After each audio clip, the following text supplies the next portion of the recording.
You're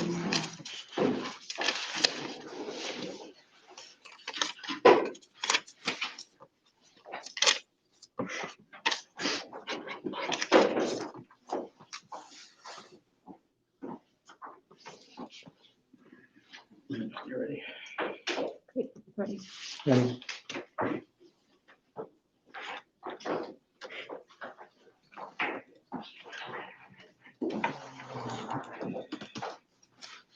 right. Anybody not ready to get started? Okay. All right. We'll call us to order. It is 7:04 p.m. and we are on the record. Welcome everyone to ANC 5F. Hopefully everybody online can hear us okay. I will call this to order. We can start with a roll call. If you want to call the roll. Sure. Commissioner Anderson is here. Commissioner Bishop Henchman, Here. Commissioner Galvin, Here. Commissioner Hurst. Here. Great. Commissioner Pinckney. I do not see her online. Commissioner Sani, Here. Commissioner Williams. I do not see Commissioner Williams online. So we have 4 out of 7 commissioners present. Five. Sorry, 5. Apologies, 5. Yourself. Forgot myself. 5 out of 7 commissioners present. All right. Next order of business is public comment, where we'll have 10 minutes up to 2 minutes per speaker. Members of the public can speak on any topic they want, not necessarily limited to what's on the agenda. If you're online, go ahead and use the raise hand feature and we'll call on you and unmute you. And while we're doing that, we can start with anyone in the room. Just raise your hand and you can address the commission on any matter. Not seeing anyone here. And then online, we'll start with Ian.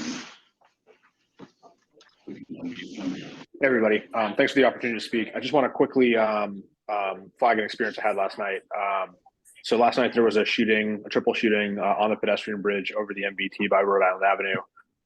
At the time I was just leaving a gym class and, myself and about a dozen other people had to shelter in place at that business on Bryant Street for 20, 30 minutes while the police arrived and did their thing. Really scary situation. I'd just like to ask the commission to continue to make public safety a priority. I know that y'all are. I know you guys feel this too. But please continue to press whatever side or back or front channels you have with some of our other elected leaders and make public safety a priority. Pretty scary experience for me and a bunch of other people last night right in our community. That's it. Thank you. Is there anyone else online wishing to speak? Anyone else in the room? All right, not seeing anybody, I'll close public comment and then we'll do response to public comment up to 5 minutes. This is where commissioners can respond to any of the comments raised in public comment. Commissioner Sani. Thank you for that comment on the MBT shooting. I was also biking by just as the police were responding to it. I understand the uncertainty and the fear is maybe a weird word to use, but yeah, the fear it causes, like just knowing that this can happen and it's seemingly random. Today there were 2 armed robberies in my SMD and 2 blocks away from each other, and I've been talking to MPD. They acknowledge that at best sometimes they can be reactive in that they go to areas where things are reported. So I ask folks, in addition to the ongoing discussions that are happening at levels higher, as you alluded to, Councilmember Parker is having his monthly safety call tomorrow, which I'm sure we'll talk about later, where people can dial in and express concerns and thoughts to not only the council member, but MPD leadership, as well as USAO leadership. Or is that, no, sorry, OAG leadership. I'm sorry. The U.S. Attorney will be there tomorrow, though. Oh, great. Yeah, so that's a great opportunity because they are the ones responsible for prosecuting non-juvenile crime in the district.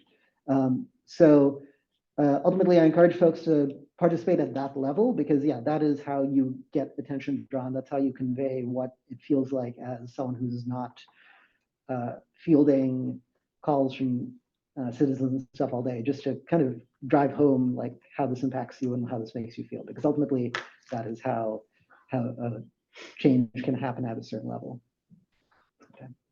Thank you, Commissioner Sani. Other commissioners?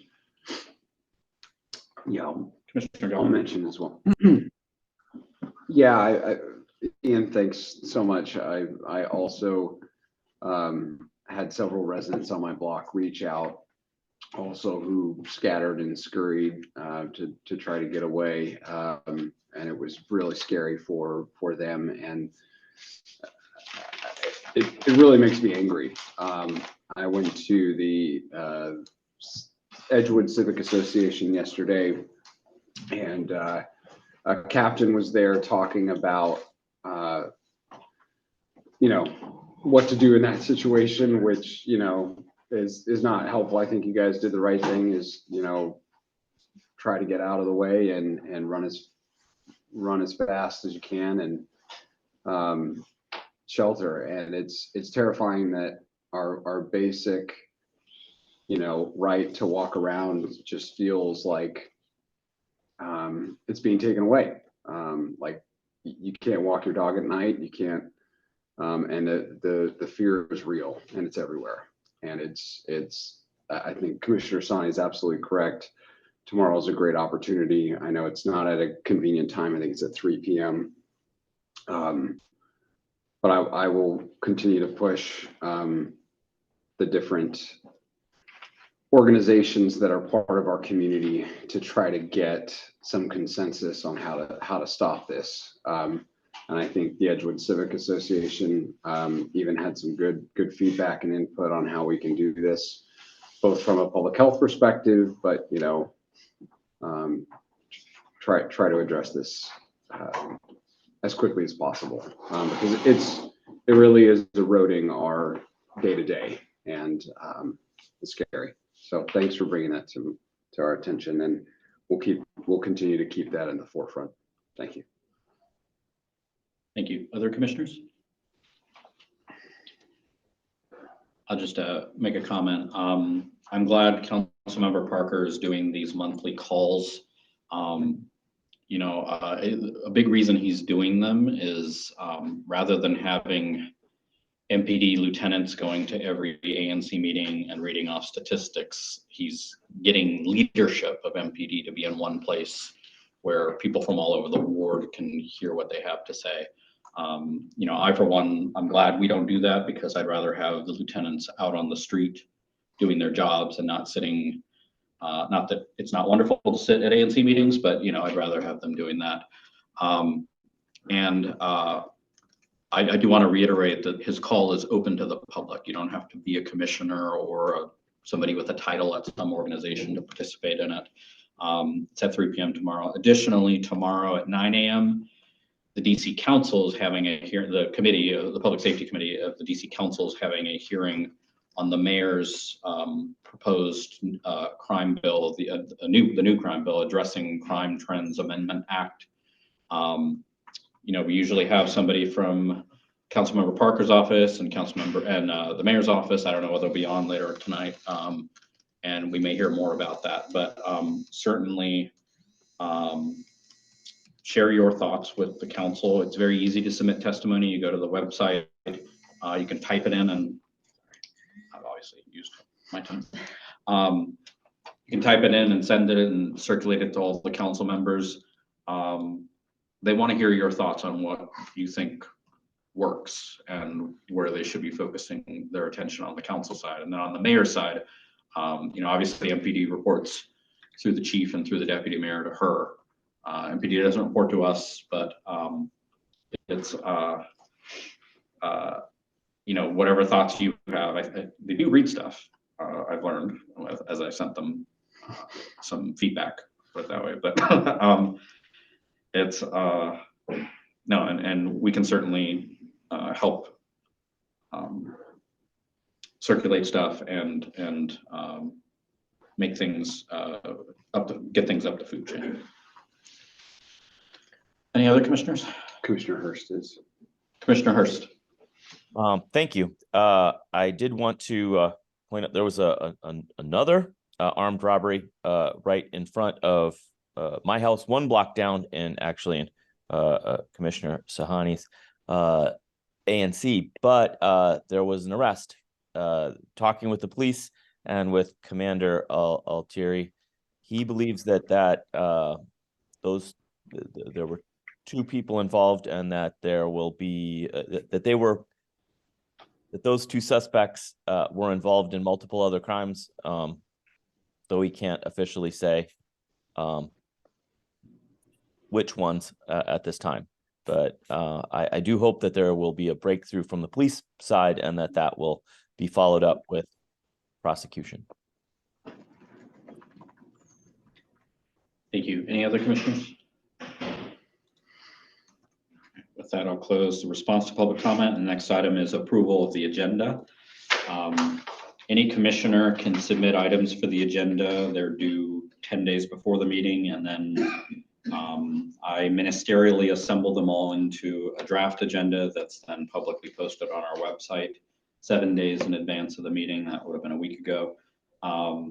So we have all that, and I've printed out copies for people. At this point, open up for any amendments or changes to the agenda. Commissioner Anderson. I propose adding a presentation from Hazel Crawford from DOB to the presentation section. I believe she's joining us in person. Oh, awesome. Sorry. Believe he is joining us in person. So that would be to section 13. Okay. Any particular place? Item F. Okay, so As it stands. Commissioner Anderson moves to add 13F presentation from Department of Buildings. Is that correct? Yes. Is there a second? A second? Seconded by Commissioner Sani. Is there any objection? Hearing none, without objection. Other amendments or changes? Commissioner Anderson.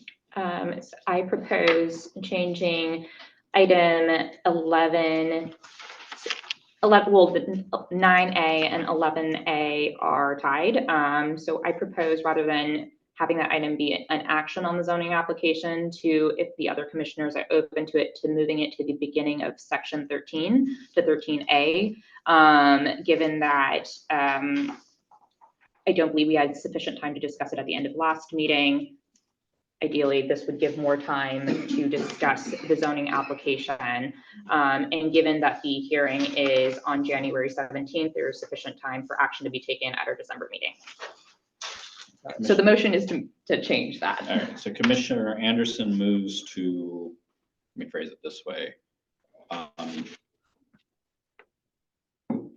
Well, our action for our discussion of zoning applicant 20981, which is 1941 2nd Street Northeast, to add that under item 13 as a new 13A, and then strike items 9A and 11A. Is that Yes. accurate? Okay. Is there a second? Second. Seconded by Commissioner Galvin. Is there any objection? Without objection. Further amendments?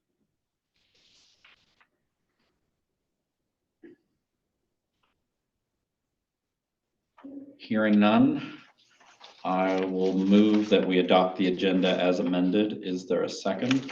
Second? Seconded by Commissioner Sani. Is there any objection? Without objection, the agenda is adopted as amended. Excuse me. Next item is referral of items to committees. None were submitted to me, but I did want to ask if anybody had anything that they wanted to send to committee.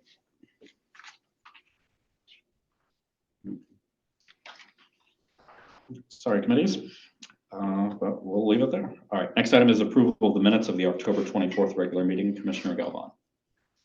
Yes, so the meeting minutes for the October meeting was distributed to the commissioners about a week later, and then posted online shortly thereafter. And so I'd like to, I don't think I received any comments. I'd like to motion to approve those October commission meetings as drafted. Commissioner Galvin has approved, as moved to, Commissioner Galvin has moved to adopt the minutes of the October 24th regular meeting as he submitted them. Is there a, I'll do second and then ask for debate or discussions. Is there a second? Commissioner Anderson seconds, and then is there any debate or amendments or discussion on it?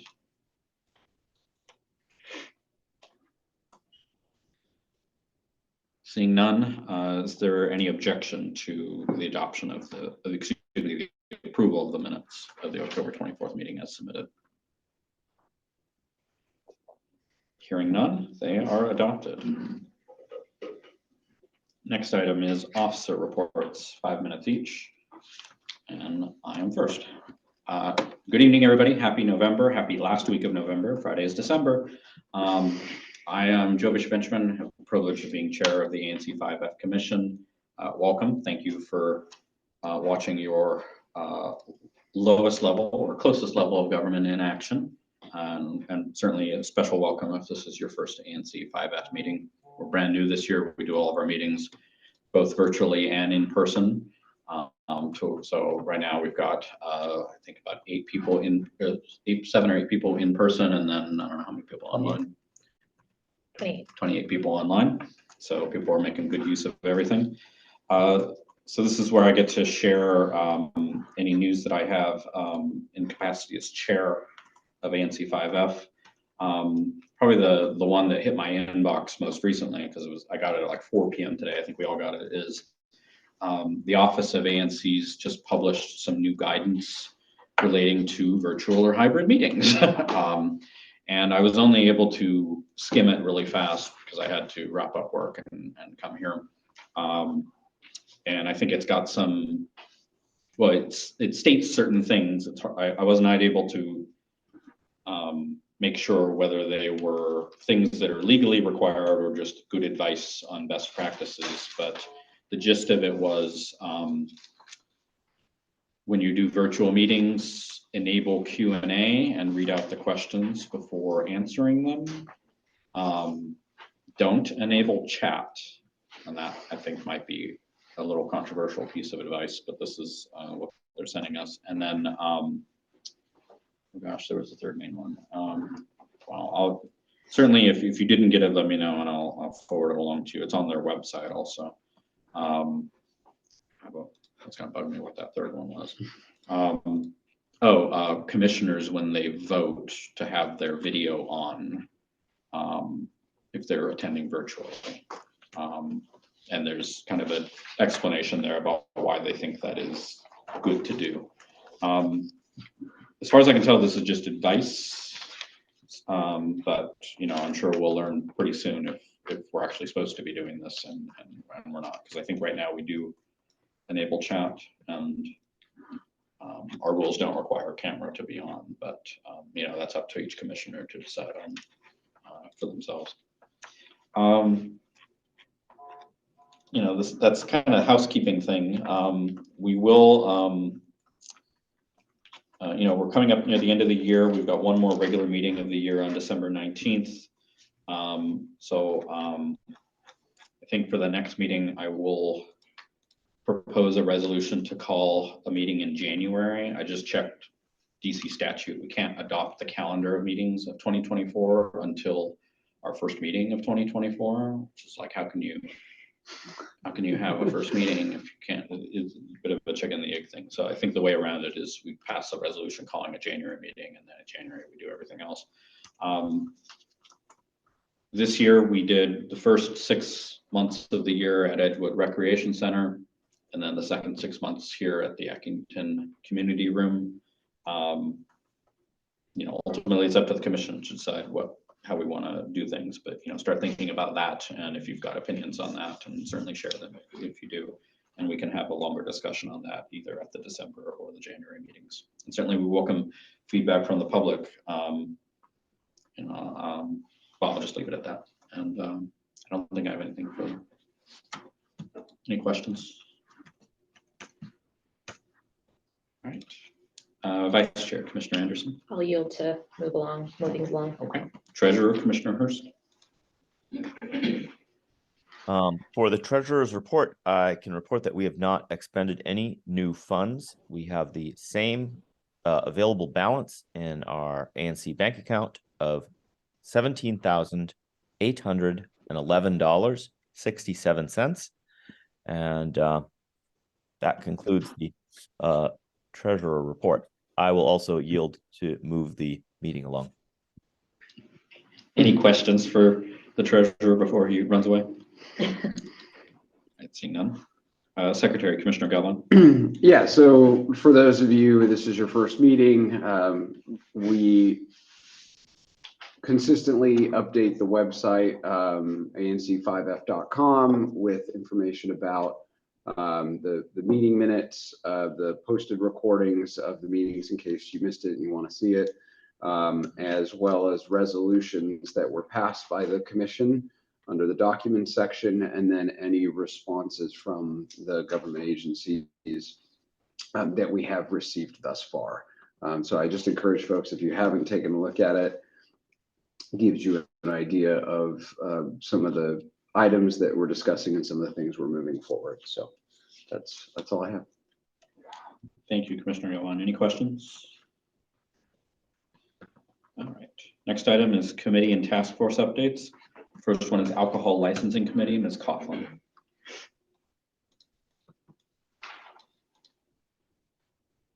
Hi, I am Melissa Coughlin. I am the chair of the Alcohol Licensing Committee for ANC5F.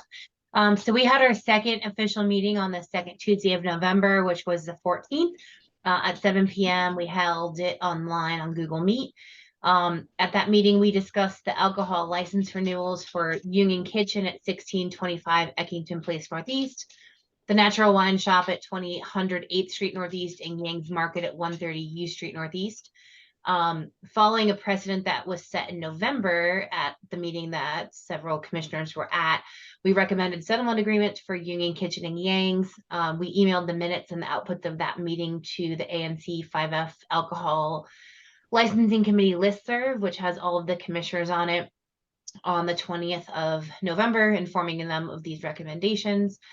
We asked for additional time to research the Natural Wine Shop because their operating address is at a storage facility.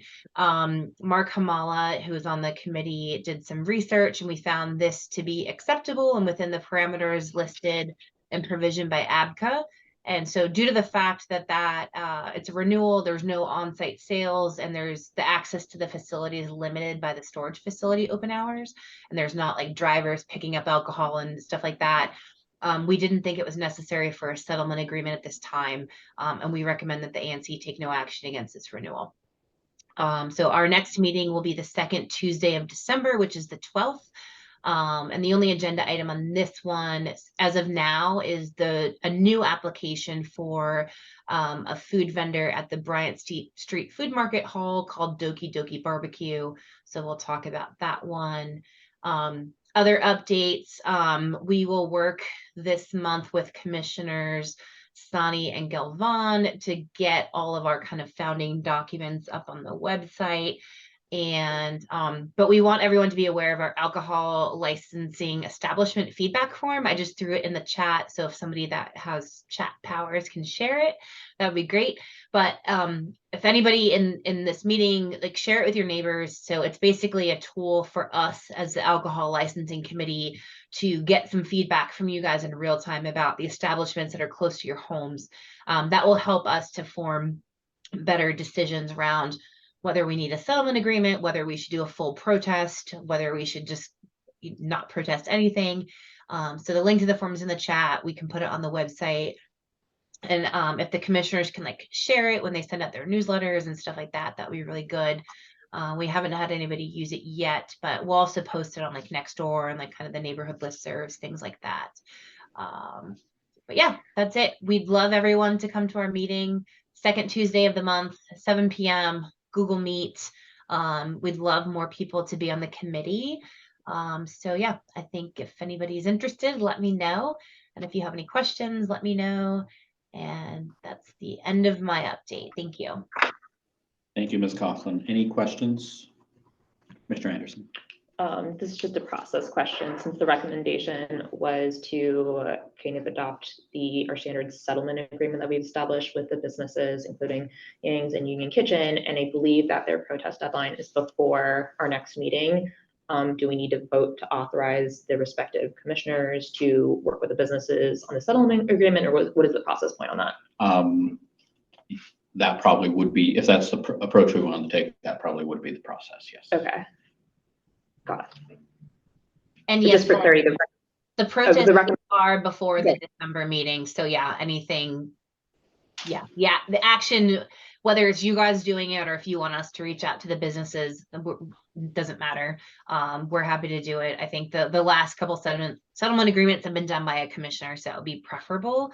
And if one of you wants to like walk some of us through it with you, then we might be able to take this stuff on going forward as well. Other questions? Yes, and all of our committees are looking for more people, and alcohol licensing is a good one. 2 of our commissioners were former alcohol licensing subcommittee Yeah. members. So Can I good just make a stepping note? stone. I just wanted, Commissioner Gowan. yeah, I just wanted to say, thanks, Melissa, for all your leadership on getting this thing moving forward and the outreach and all of the founding documents. I think it's a really tremendous start to get the word out there and start. I know I've had several businesses and people talk to me about this, and I know none of them have come up in my SMD yet. But when we're there, I'm looking forward to partnering with you. So thanks for all your work on that. You can help me with this storage shed one if you want. I think that one's in mine, so. Sorry, storage facility one. Any other questions or comments?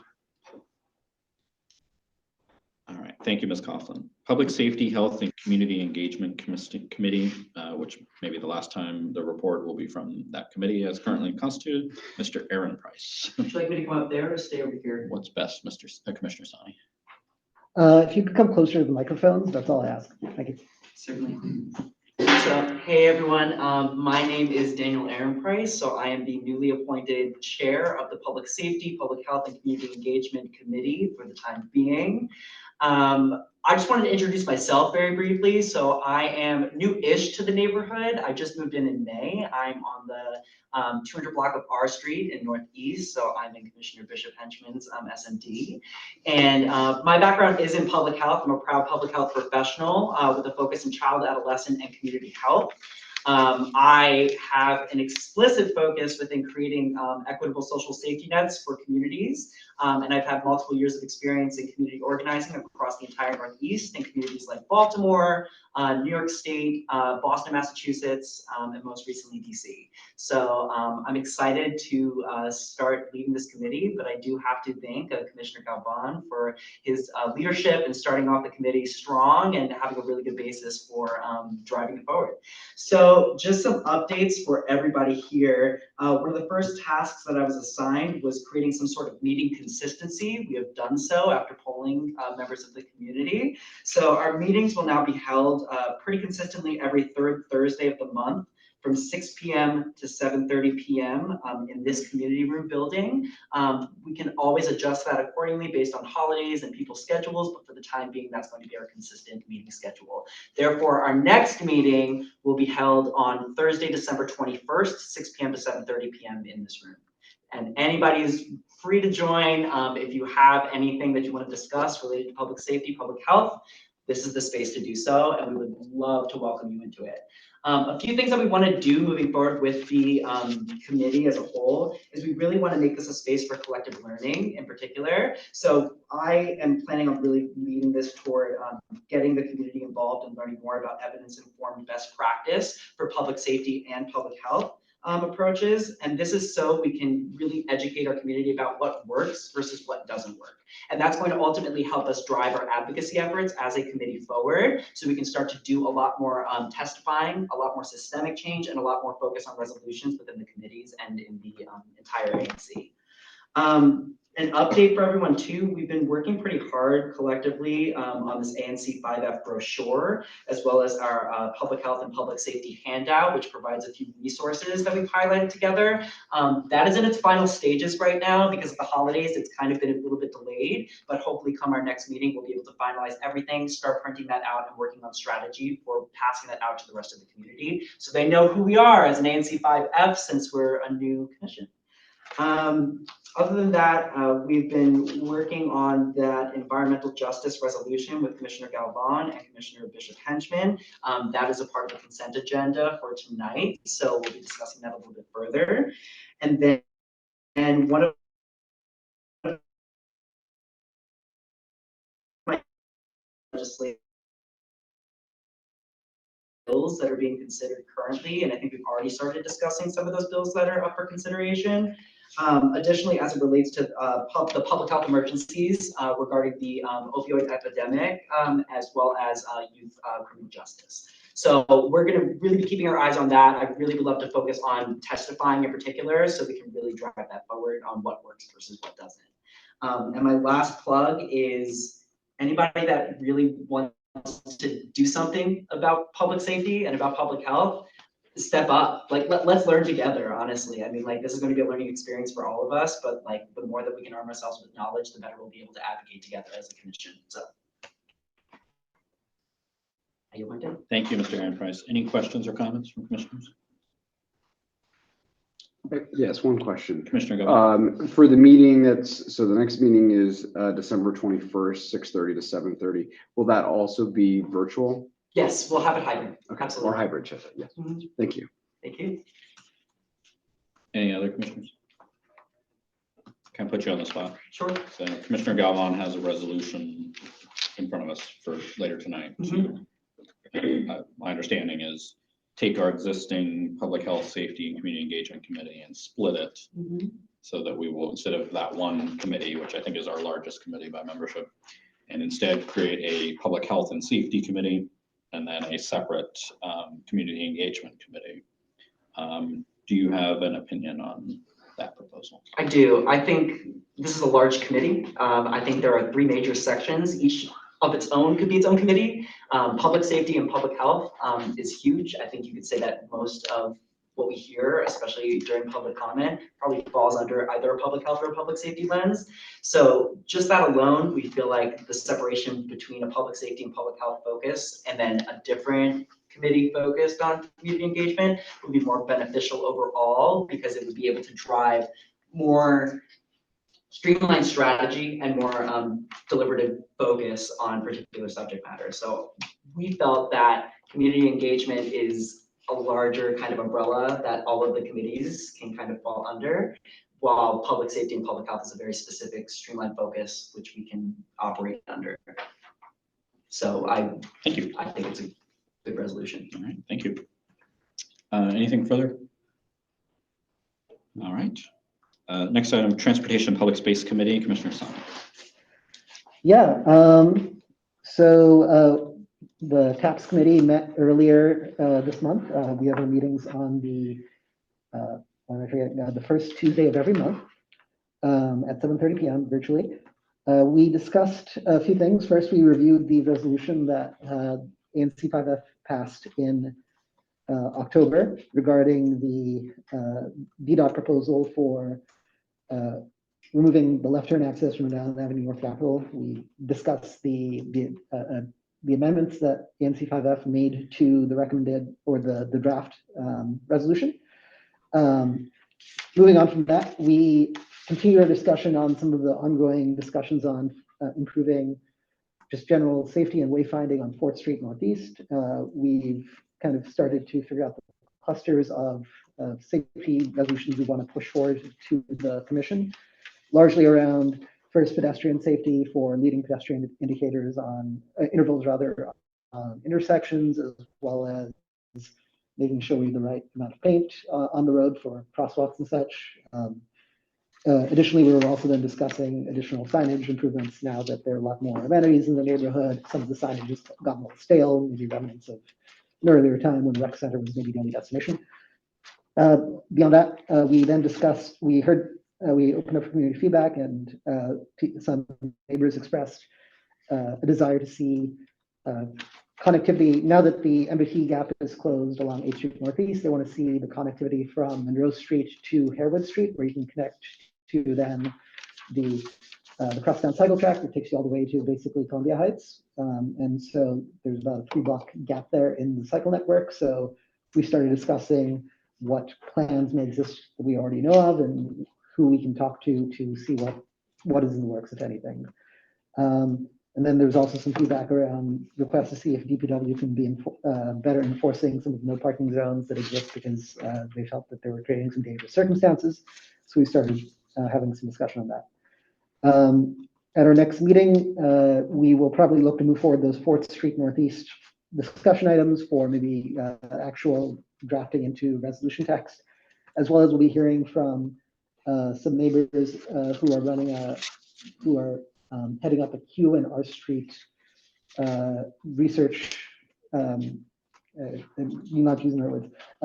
They are working to across multiple commissions in the city to build consensus to request DDOT design and propose a cross-down cycle connection on Q and R Street from basically Northwest DuPont Circle to ANC 5F at the MBT. So seeing what designs would make something like that feasible, so we can, as a community, as a city, discuss those options and see if any of those meet our needs collectively.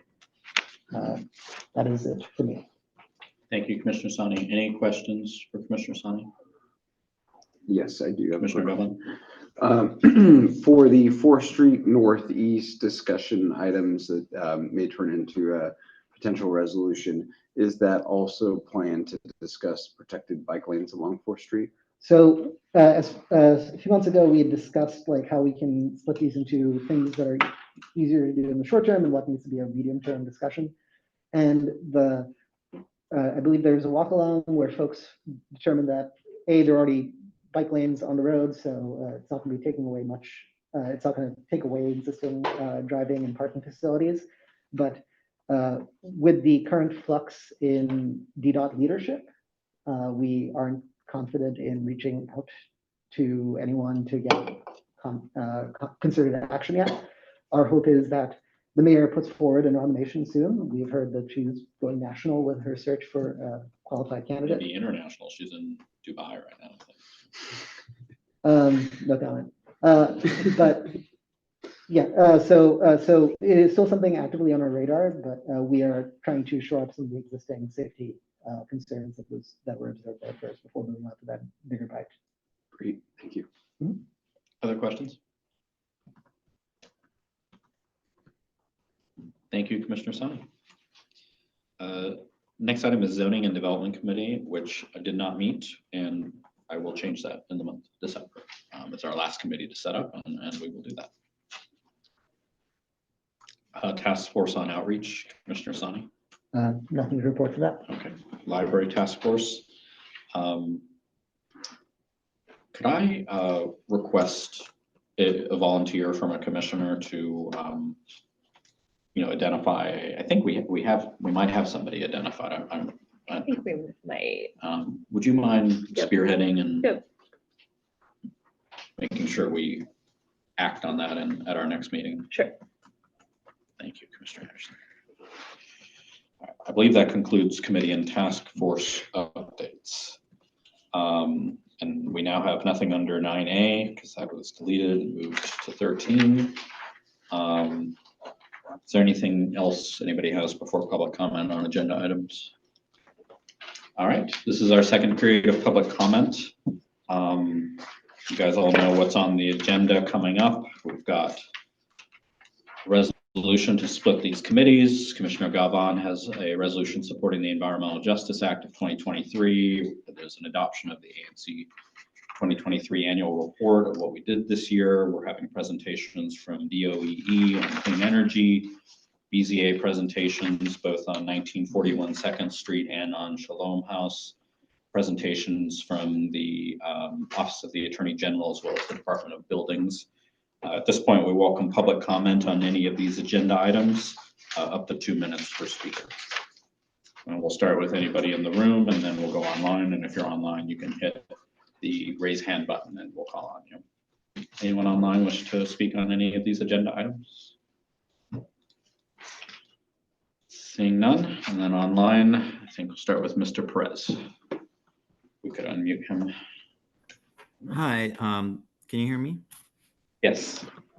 This is David Perez, live at 4th in Rhode Island, Northeast. I couldn't quite say earlier in the public comment, and it's not like super important. I probably could just wrote an email, but I noticed in front of the auto zone and the 605 Rhode Island Avenue Northeast, there's like a lot of debris. There was a little, glass. It looked like a wheel of a vehicle, a smashed scooter, a ripped up bike kind of thing to retain. So it's become a little treacherous to walk the past couple of days. And I just don't know if you all maybe know the right way to perhaps report to the city or something to take care of it. Thank you, Mr. Perez. I think that's in my district. Thanks for alerting me to that. The easiest way to deal with it is to submit a 301 request. If you can take a Okay. photo of what you spotted and then submit it Great. on the 301. Okay. And if you wouldn't mind, forward me the confirmation you get from the website, and Sure. and I'll follow up with the appropriate city agency and make sure we clean that up. Thank you so much. Thank you. Other public comment on agenda items? We have someone from USAO. Ms. Adams from the U.S. Attorney's Office, if we could unmute her. Hi, how you doing? Can you hear me? Yes, go right ahead. Thank you for allowing me to come to your meeting. I just wanted to, I put something in the chat and I just wanted to just mention to the community. So I'm Donnice Adams. I am the Community Outreach Specialist for the 5th District. So this is my first time at this meeting. I just wanted to put it out there that we have a community report that comes out every month. It's like a month behind. It's a report for the arrest that goes on in 5D. If anybody wants a copy of this report, they can email me directly. If you don't mind sharing it with the community, I would appreciate that. Also, if you need an attorney to come to this meeting, maybe not in December, because I think we already set, but if you need an attorney to come to the meeting to speak about the arrest or community impact statements, or to help you understand, like how the arrests are, please just let me know, and I can let my supervisor know that you're interested in having, and that's any of the commissioners that's on here, that you're interested in having an attorney speak at any of your ANC meetings. Thank you, Ms. Adams. Sure. Other members of the public?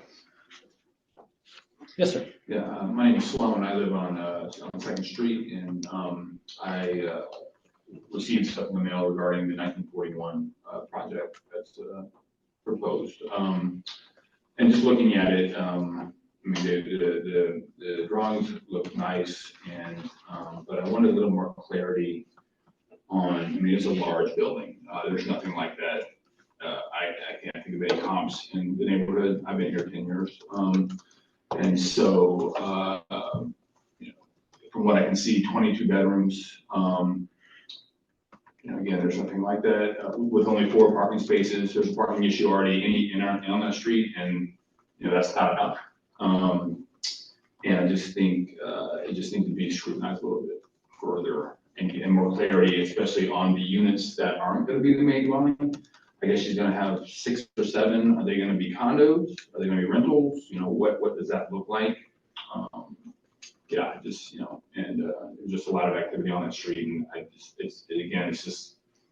doesn't fit the aesthetics of the neighborhood, in my opinion. We already have the pop-ups going up, and that already, it's already impacted our neighborhood. This building, there's nothing like it. And so I'd like to, just get that looked at and scrutinize a little bit more. Thank you. Other members of the public? I don't see anything online. Anyone else online? Not seeing anyone else in person. All right, we'll close public comment on agenda items. And next will be the consent agenda. All right, right now we have 3 items on the consent agenda. As of right now, we've taken A, we've deleted that. Does any commissioner wish to remove any of the other items from the consent agenda? I would. I'd like to move item B, I guess what is now item A, off just for some. We're just going to keep it B. Take item B avoid off confusion, for some discussion. Other items? Wait, sorry, which is item B now? The We're standard just keeping procedure. the same. Yeah, well, Okay, okay. Yeah, let's, I want to hear a little bit more about A. Let me just talk through that real quick. So item A, A was deleted. So A, sorry. Yeah, we're gonna talk about that. in the Yes, next got it. section. Yes, Yeah. sorry. we will talk about Yep. it. It's We will just not talk about under it. this section. Yep, I'm good with that. So at We're just not least- voting on it. No changes. So just to clarify, and by the way, I do have full agenda packets if you don't want to look like on your phone to the online thing right here. Help yourself. So that leaves C, resolution supporting Environmental Justice Act, and D, adoption of the ANC 5 of 2023 annual report. I'm just going to make, one left if anybody wants to pull either of those off.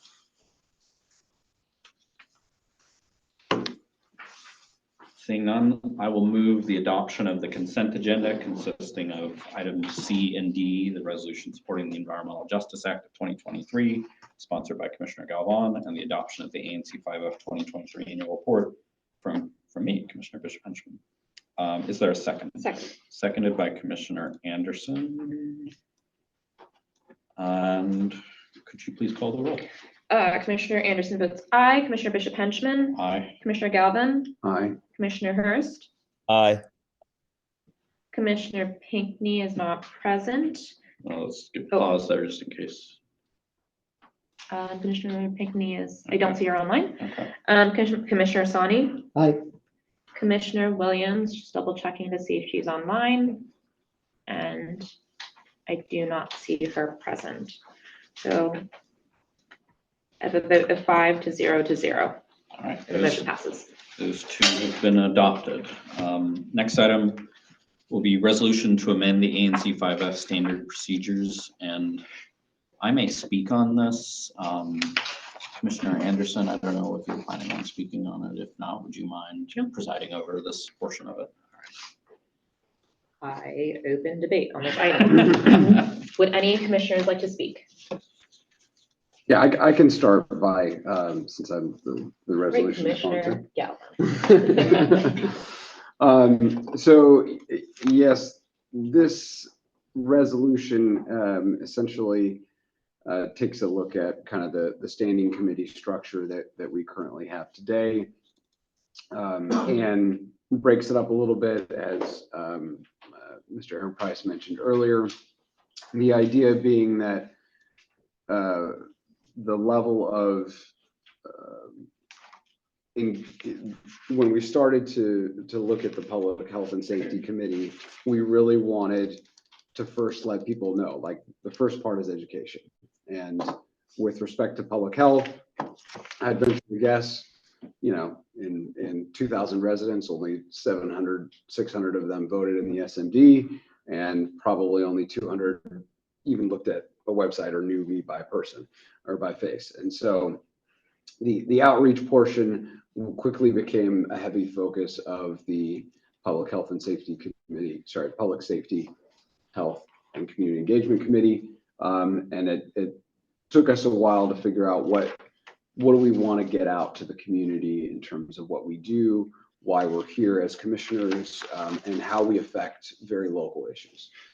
And so as part of that, that outreach portion was so important. If people know what public health resources or what public safety, how they can get involved, we will have so much more support for the things that we are doing. So that was the intent of that committee in the beginning, and I think we've accomplished a portion to get those flyers and brochures together. But ultimately, kind of the community engagement portion is a much heavier lift with respect to really getting the word out. Things like flyers, or it might be newsletters that go out that may cover all the breadth of the committees, and who actually would do that effort. Managing the forms that go out. I know the commissioners all have full-time jobs and and their own constituent concerns. So this would kind of free folks up to have a committee focused on getting information on community engagement. But I am certainly open, to other other ideas to adjust this. So yes, I done with my. Great, I recognize Commissioner. Thank you, and thank you for this, Commissioner Galvan. I think it's a good idea. I've got 4 amendments, and I do apologize for not talking about them with you beforehand, so I am kind of springing them on you, but hopefully, I think 3 of them will be, well, we'll see. I'm gonna start with what I think is the easiest and move to the hardest. The third to last resolve clause duplicates the clause right before it, so Oh, yes. I did want to delete that, so that will be one of my amendments. A second one would be just on the title of it. We're amending not the 2023 bylaws, but the ANC 5F standard procedures. So amending the title to be amendment to ANC 5F standard procedures.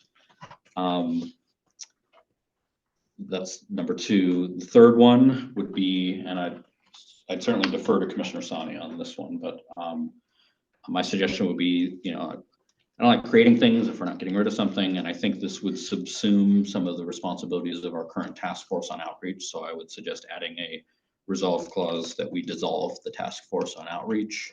So that'd be number 3, and then number 4, which maybe is, I think, the hardest one. I don't know. We'll find out. You've proposed it to call one of the new committees public health and safety. I would actually want to invert that and have it be public safety and health. No disrespect to public health being an important priority, and this will be a key thing of it, but I think people will want to see public safety as in the name there as a top priority of something that this committee is focused on. I know it's just the name of the committee, and maybe that doesn't really matter, but I think it does send a signal that we are taking that issue seriously. So those, I guess I will move those 4 amendments, and if we want to do them separately, we can certainly do that. I'm amenable to that. But, so I will move those 4 amendments. Would anyone Yeah, like to second that motion or speak to them? I'll speak to that. I think I recognize the first item you mentioned of doubling it up. Yep, absolutely. In terms of my personal, we all preference. control the things. Yeah. I'm definitely open to changing the amendment, obviously the standard 5F procedures, dissolving the task force. I did apologize to Commissioner Sani because I emailed him about this, but I have not even read the email that he responded to already. So I'm open to talking about that. I think that the task force had a slightly different initial thought, which was just related to technology and making sure that we were providing access to everyone to be here. I think and so open to Commissioner Sani's perspective as well on that.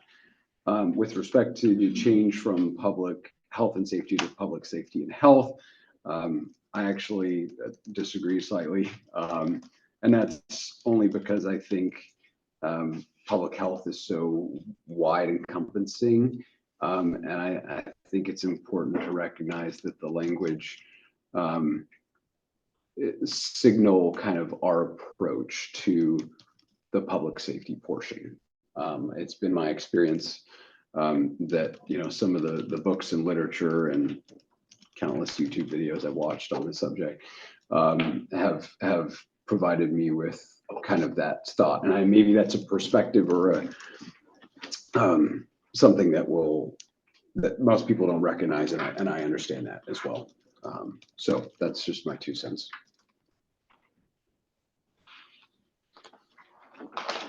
Any other commissioners like to speak? Commissioner Sani. Yeah, so Commissioner Galvan was pretty much aligned with me. He must have read my email subconsciously. In that the task force, as I see it, and as the charter that we started upon, was largely around the original technology selection and building the digital infrastructure for the commission. I think we are nearing its logical conclusion. I think we have a few more remaining items around building out, moving forward with whatever the website option is once OANC starts launching it broadly, as well as if they do a newsletter solution, there are ultimately also video options for our meetings, i.e. a projector or a TV or something.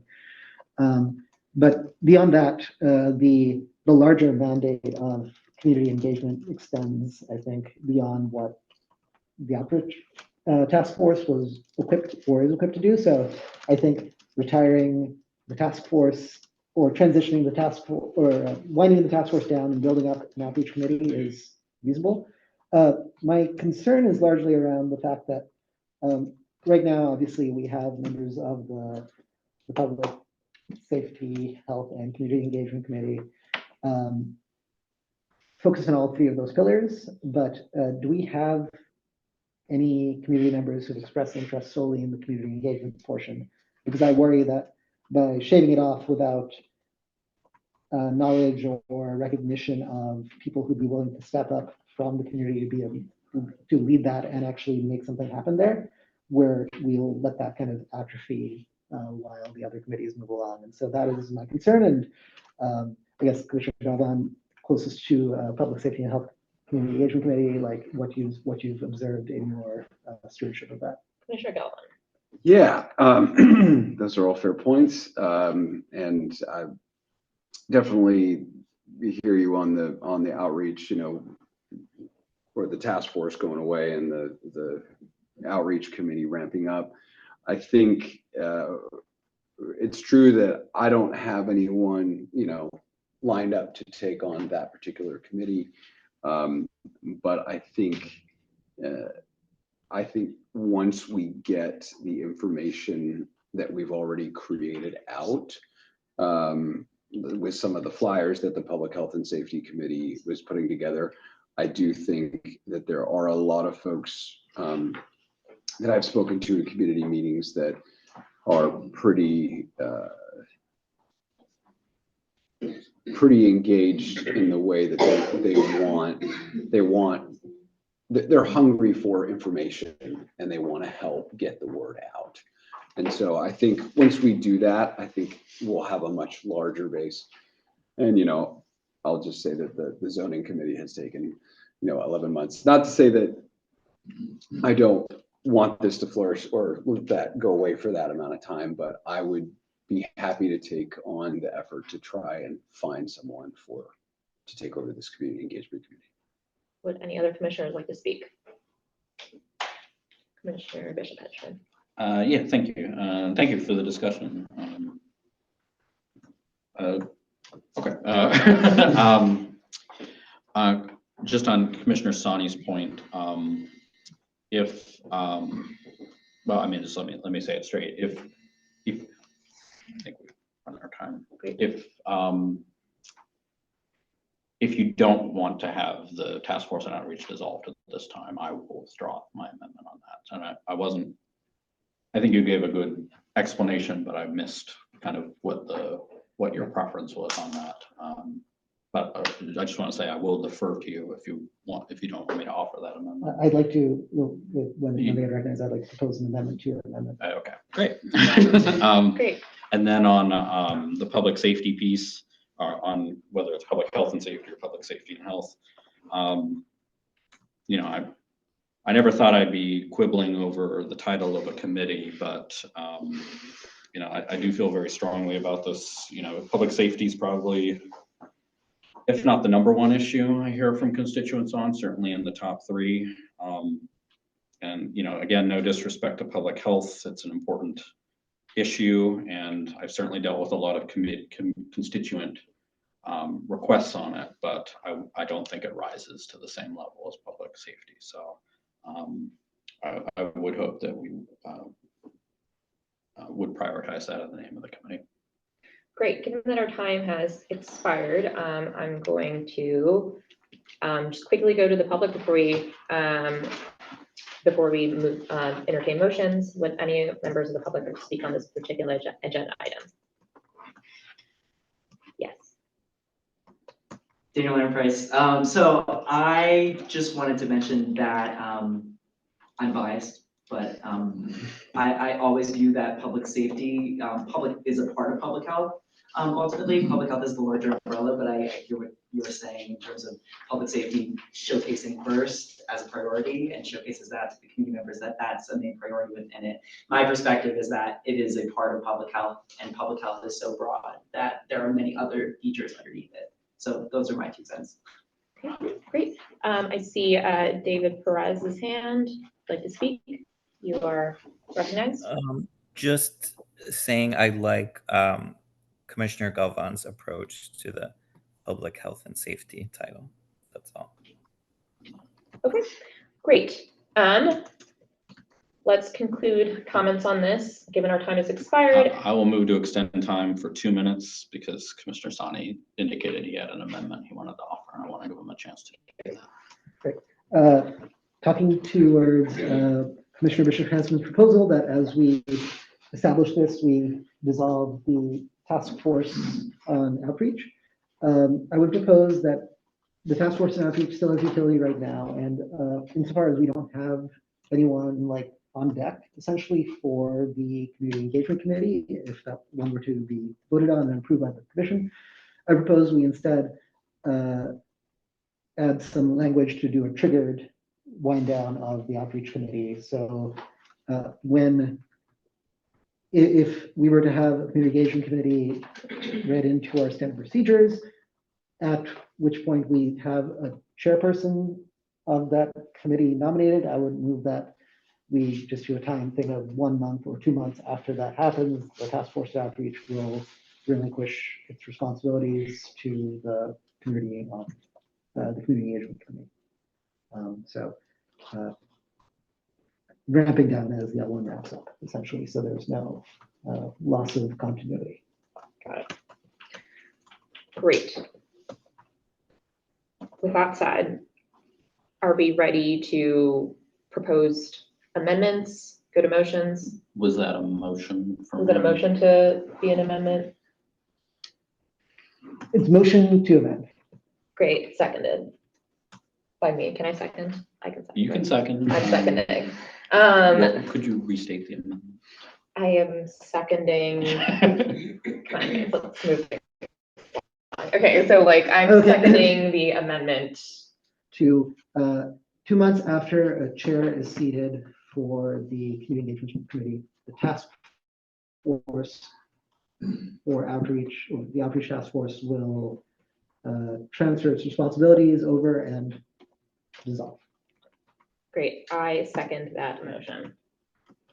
Any other motions on the table?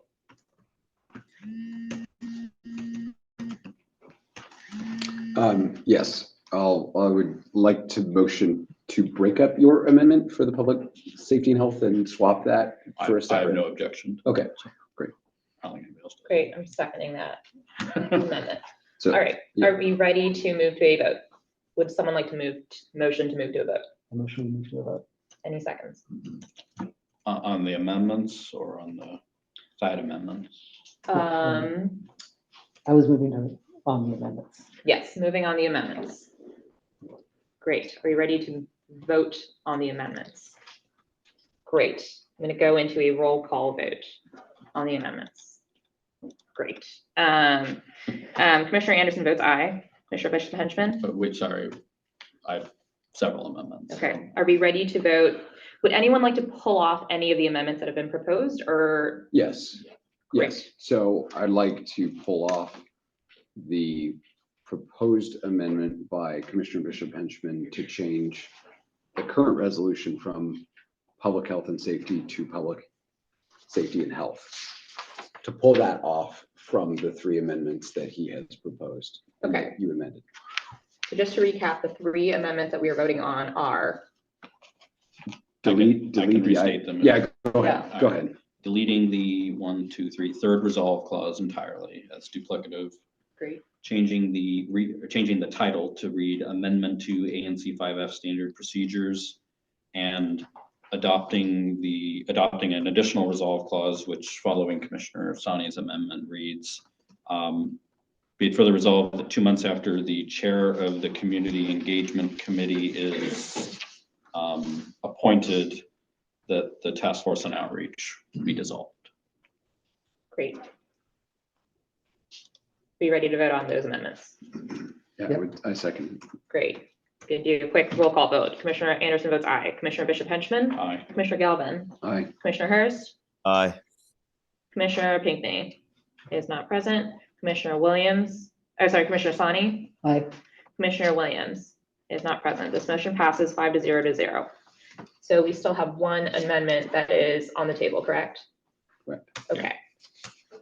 And could you please restate the amendment? It's Commissioner Bishop Henchman. So instead of Public Health and Safety Committee, the new committee, it'll be the Public Safety and Health Committee. Great. Are we ready to, is there a second for that motion? Second. Great. Are we ready to move to vote on this amendment? Commissioner, and would anyone like to, great, let's move to a vote. Commissioner Anderson votes aye. Commissioner Bishop Henchman. Aye. Commissioner Galvin. Nay. Commissioner Hurst. Aye. Commissioner Pinckney is not present. Commissioner Sani. Aye. Commissioner Williams is not present. This vote is 4 to 1 to 0. This motion passes. Great. I relinquish the responsibility to chair willingly. One more vote on the full thing. Great. Oh, Vote on- Amazing. Yeah. We will vote on a full resolution. We'll go into a roll call vote. Commissioner Anderson votes aye. Commissioner Bishop Henchman. Aye. Commissioner Galvin. Aye. Commissioner Hurst. Aye. Commissioner Pinckney is not present. Commissioner Sani. Aye. Commissioner Williams is not present. This motion passes 5 to 0 to 0. Thank Now you. I relinquish the chair. Thank you, Commissioner Anderson. You did great. Excellent. The next item I have is, I think that was it for the consent, for the action items, right? Am I wrong on Yes, that is Okay. correct. All right, so next we have other reports or presentations. I have 6. It's just to kind of, if people don't have the agenda in front of them, first one is on the zoning application for 20981. That's 1941 Second Street. Second one, we'll hear if he's here from the mayor's office. Third one from Councilmember Parker's office, excuse me. Then DOE, then Shalom House, and then the Office of the Attorney General. DOB. And DOB, sorry, 6. That's seven presentations. Thank you. All right, so we'll dive into it. It is a lot of presentations, so I ask people be cognizant of the time. I ask, we try to get 5-minute presentations, 5-minute Q&A, and then somebody gets up and starts talking for 20 minutes, and I have to be an ogre. I don't like doing that. Please try to be to the point. And we'll start off with the zoning application for, and because we want to get to Q&A and hear from people on it too. We'll start off with zoning application 20981, 1941 Second Street Northeast, and Commissioner Anderson. I think you put this on the agenda, so I'll start with you. I did. Thank you so much. I just wanted to quickly recap the case that is on the agenda and then go into public debate. Or not debate, but public comment on it, in addition to hearing back from the applicant. But just to recap, from my understanding, 1941 Second Street, there is a request for relief on three particular points. First is to basically seek relief on the rear addition requirement. The new proposed structure is going to extend past 20 feet past the neighboring structure. Second is to add a 3rd floor, and then third is to convert it to a multifamily unit. Currently, the structure is in the zoning. The zoning that the structure falls into is RF1, which does not permit more than 2 dwelling units without seeking additional relief. And just as a reminder, the ANC is a kind of a mechanism for neighbors to express their voices. The ANC has the ability to take action pro or against, or to not take action. So there are 3 actions that are available. The ANC does have to basically vote to be granted great weight by the zoning commission. That great weight comes when the commission votes, and basically it is a voice of the full commission, from my understanding, rather than from any specific commissioner, if that makes sense. Neighbors are also able to submit written testimony, either via email or there's via the interactive zoning information system. Neighbors are also able to provide testimony at the hearing itself. And neighbors are also able to kind of apply for what's called party status, which has to be done 14 days in advance. And there's additional information on the zoning website to do that. So I just say that to say that the ANC is not the only mechanism in which neighbors can express their voice. It is one mechanism, and the ANC does have something, this specific element that where the ANC is different is it can be granted what's called great weight. That doesn't mean the zoning commission needs to listen to the ANC. It just does mean that the zoning commission needs to provide some kind of response. So I think this may be one of the bigger cases that we've dealt with as a new commission. So I just wanted to go ahead and say that before going into the discussion. As was raised during the public comment, just wanted to kind of go back to that. From my understanding, the building, the proposed structure will have 7 units. From what I see, each unit has at least 3 bedrooms, adding up into 22 bedrooms. I wanted to kind of ask 2 questions from the applicant before we open things up. And I thank the applicant again for coming to multiple meetings and presenting the Effingham Civic Association. I know that this has been a process, so I thank you so much for coming back. So the 2 questions that I had to kick things off were first, why 7 units? And then second, I was looking through the burden of proof document, and it mentions that given there are more than 4 units, basically every even unit beyond that has to be like essentially inclusionary zoning requirements come into play. And I was wondering how the project plans to comply with the IZ regulations. And that I yield my time. Okay, I think we do have the applicant present. Did you want to speak to your application? Yeah, Okay. yeah, I'd be glad to. In which case we'll recognize you. Commissioner Sani, what's the best place that you should stand for people to hear him? Best place would be if you just want to move your chair up closer to the table, that's Sure. fine. That's a microphone, so. I appreciate And that. I apologize. Could you remind me your name again? Yeah, Michael Cross. I'm the Michael architect representing the applicant. I don't know, do you want a full presentation? I know we've done a presentation the 2 other times, but okay. I think given you have done previous presentations, Yeah. And we'll share the link so that folks can look at the presentation. Yeah. I think just for time's sake and just so we can focus on the discussion, maybe if we can focus on kind of the discussion question and answer portion, I think Sure. that might be helpful. Sure. I don't know, the project designer is online. Okay. He could share a visual just so the folks online can see it. Sure. His name is Bert Meekins, if you're able to add him, and he might be able to just provide the cover sheet or something we're looking at here. So again, my name is Michael Cross. I'm the architect responsible for the project in 1941. As outlined, there's 3 areas of relief: conversion to a 7-unit apartment house, the removal of an architectural rooftop element. Not exactly the 3rd story, but kind of related. There's a faux mansard roof on the front of the existing building here. And under the zoning code, that is a architectural rooftop element.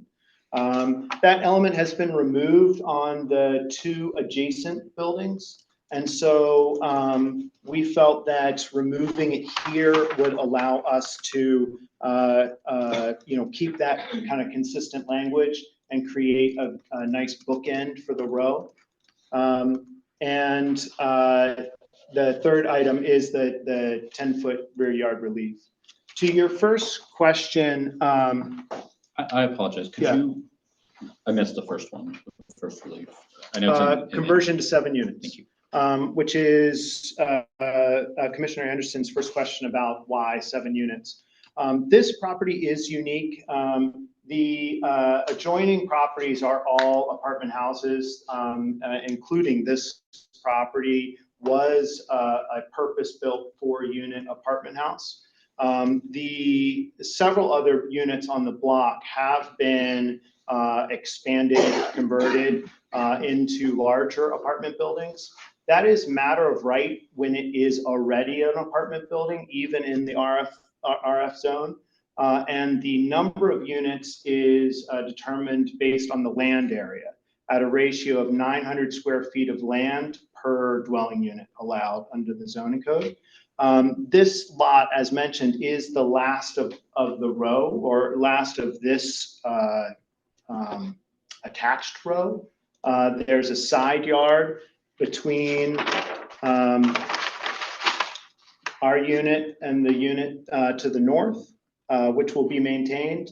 That side yard is actually created by the lot being wider, both lots being wider. And with the wider lot comes larger land area. And so that ratio of 900 square feet of land area for every unit ends up allowing 7 units on this lot, as opposed to the 5 or so that are allowed on the adjacent lots. I will point out that the building itself is being proposed at only about 42% lot occupancy. This area can support up to 60% lot occupancy. So while it does seem like a large structure, it is still actually well under the density allowed in this zone. And to your point about IZ, you're exactly right. This zone does have a unique requirement for IZ. Most inclusionary zoning developments start at 10 units or more. In the RF zone, when you're doing a conversion, again, this is only related to the fact that the current owner and future resident converted this to a single family home back in the 80s. And so to convert it back to the apartment use, it's still considered a new conversion. And to do that, they're required to provide inclusionary zoning units starting at the 4th unit, every even numbered unit. So in this project, that would be 2 units. We're not seeking relief for that. Thank you. With that, I guess we'll open up for discussion and questions from commissioners, and then we'll go to the general public. Any commissioner would have any questions or discussion on this? Commissioner Sani? Yeah, thank you for your presentations in the past and coming before us today. We've heard some concerns, both obviously in this meeting, as well as commissioners have been receiving emails from neighbors around the impacts to parking in their neighborhood, that the addition of 20 plus people to the neighborhood would cause there, especially with only 4 allotted lots on site, if I'm recalling correctly. Yes, we're providing 4 spaces, which is basically all we can fit. This project requires 3 spaces, so we're providing 1 more than the required number of parking spaces for the project. Great, thank you. I would be, and I did do some research prior to this, and it does appear that that block of 2nd Street and the adjoining blocks all are RPP zoned 5 parking. I was wondering if, like obviously larger discussions have to happen, not voting yet, obviously. If as part of, if the commission decides to support the application, if there would be an ability for you to, for the property to no longer be RPP eligible. That is, residents there would be limited to those 4 lots and not be able to park in their community because of that. I'll let you answer. Time has expired, so we'll need to do a time extension, but let me let you answer the question. Yeah, it's been many years since that type of discussion has come up. I think the answer is we're unable to do that, that it is that you can't decouple it, but I don't know. I'd have to look into it more. I'm not sure. Can I? So time has, okay. I move to extend discussion on this item by 10 minutes. All right, Commissioner Anderson moves to extend time on this item by 10 minutes. Is there a second? Second. Second by Commissioner Galvan. Is there any objection? Without objection, time's extended 10 minutes. Other commissioners? I'm sorry, Commissioner Sani, were you done? Yeah, that was Okay. right. Other commissioners? Yeah, Commissioner Gala? I'll ask. So I know you mentioned that it's only using 42% of the total 60% by right, but the other adjacent properties are not using up to 42. Are they using similar up to 42%, or is it less than that? Let's see, the two immediate neighbors are, It's okay if you don't know that answer. I don't know the answer. What I do know is there are other buildings in this block or in this row, and maybe the ones that back up to it in this Yeah, behind the it. half square, if you will, that are potentially even greater lot occupancy, maybe a full 60%, but I don't have that information at this time. Yeah, and I think when I was looking at the documents previously, it looked like to be a larger footprint than some of the adjacent properties that are there. And I think that can be concerning for certain folks. The other thing is, I know you explained why you had moved the 7 units in terms of, like, you're basically maxing out as much as you can. Is the reason behind that maximum that you're getting, is that for profit? Is that for, is it economical reasons? Is it, I guess, what is the owner's, why is it maximizing everything possible for that property? Just to add to that question, it's not maximizing though, right? Because you could technically occupy more of the lot, right? Potentially, there are other restrictions that we're going to run up against when we try to maximize lot occupancy effectively. So,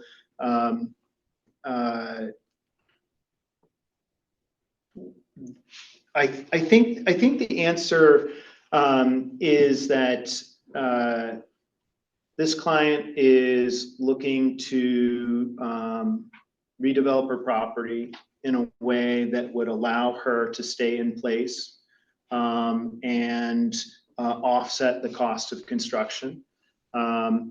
As mentioned, 2 of the units are going to be offered at affordable housing prices through the DHCD program. It's 2 of the 7. 2 of the 7. 1 is a private residential unit.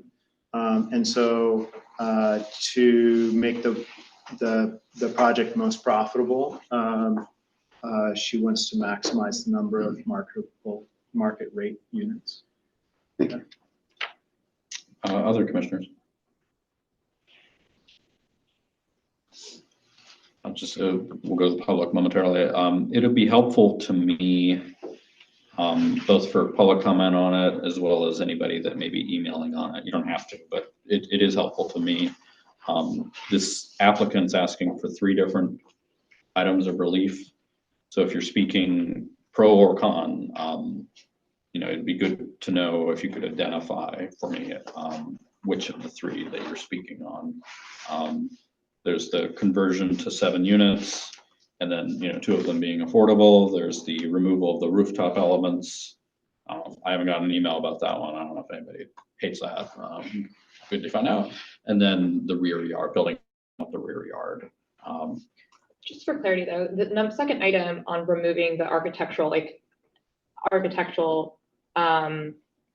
elements, that's still tied to going up a level, right? That relief is, they're tied together, right? Or is that not? They're not necessarily. Okay. No, it has to do with how the front of the building is to look. You've seen these Right. types of projects around where they don't remove the mansard. If we don't remove the mansard, our 3rd story sets back 3 feet from the ridge of that. And so the box is still there, it's just kind of a staggered box.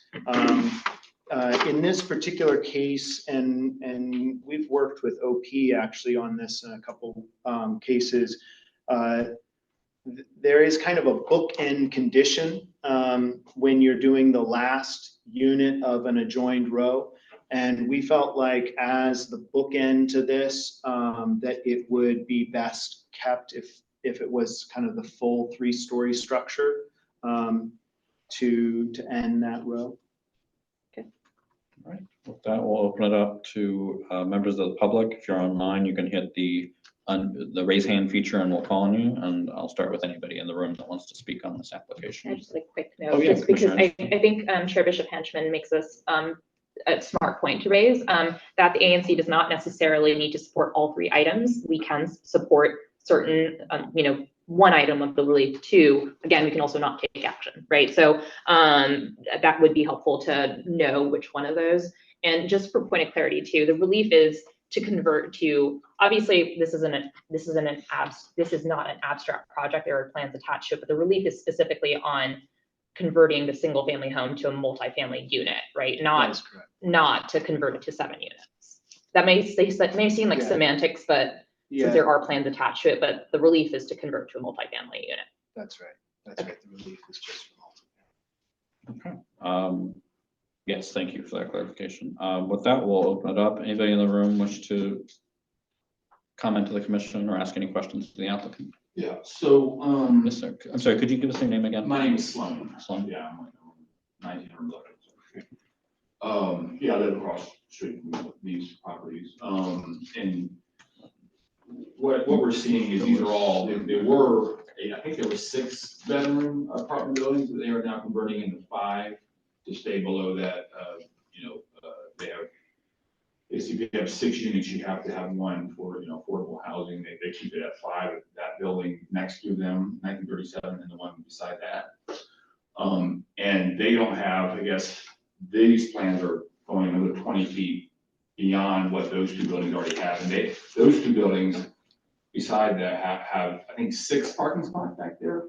So this is a larger building that has less parking spots. So again, the parking, again, in my opinion, is one of the issues. And, it's a large footprint, and I don't know,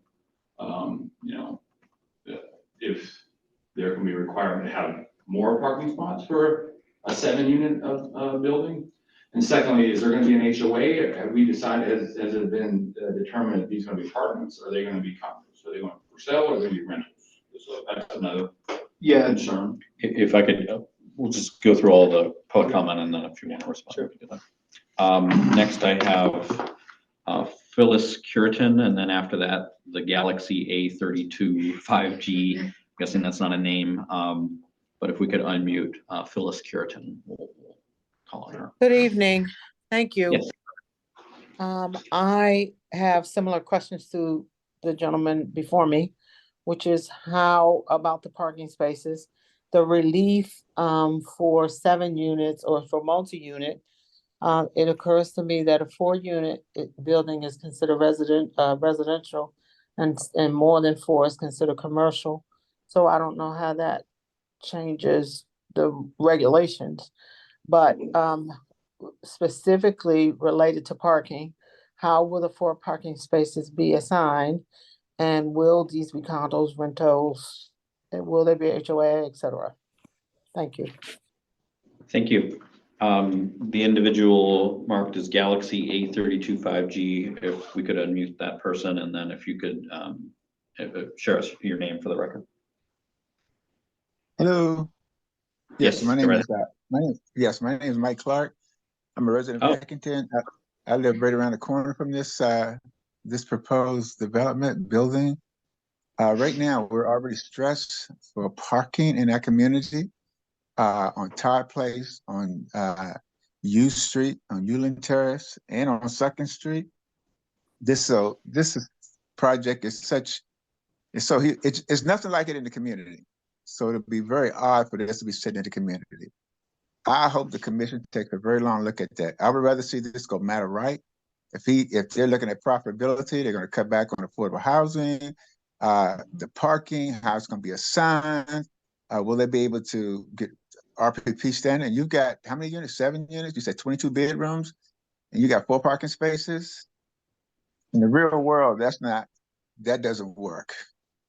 So I just hope that we take a long, hard look at that and not vote to approve this at this time until some definite change can be made. Because when this is built, the developers and everybody else gonna be gone. We're gonna be left with the traffic situation. We got the change of the one-way street on Tar Place, on T Street. So it's already difficult for us to get in and out of the community. And we're adding more and more parking to this, more and more, not only cars, but we're just talking about a building that doesn't look like anything. Like it doesn't belong in the community. I'd rather see them go matter right like everyone else does.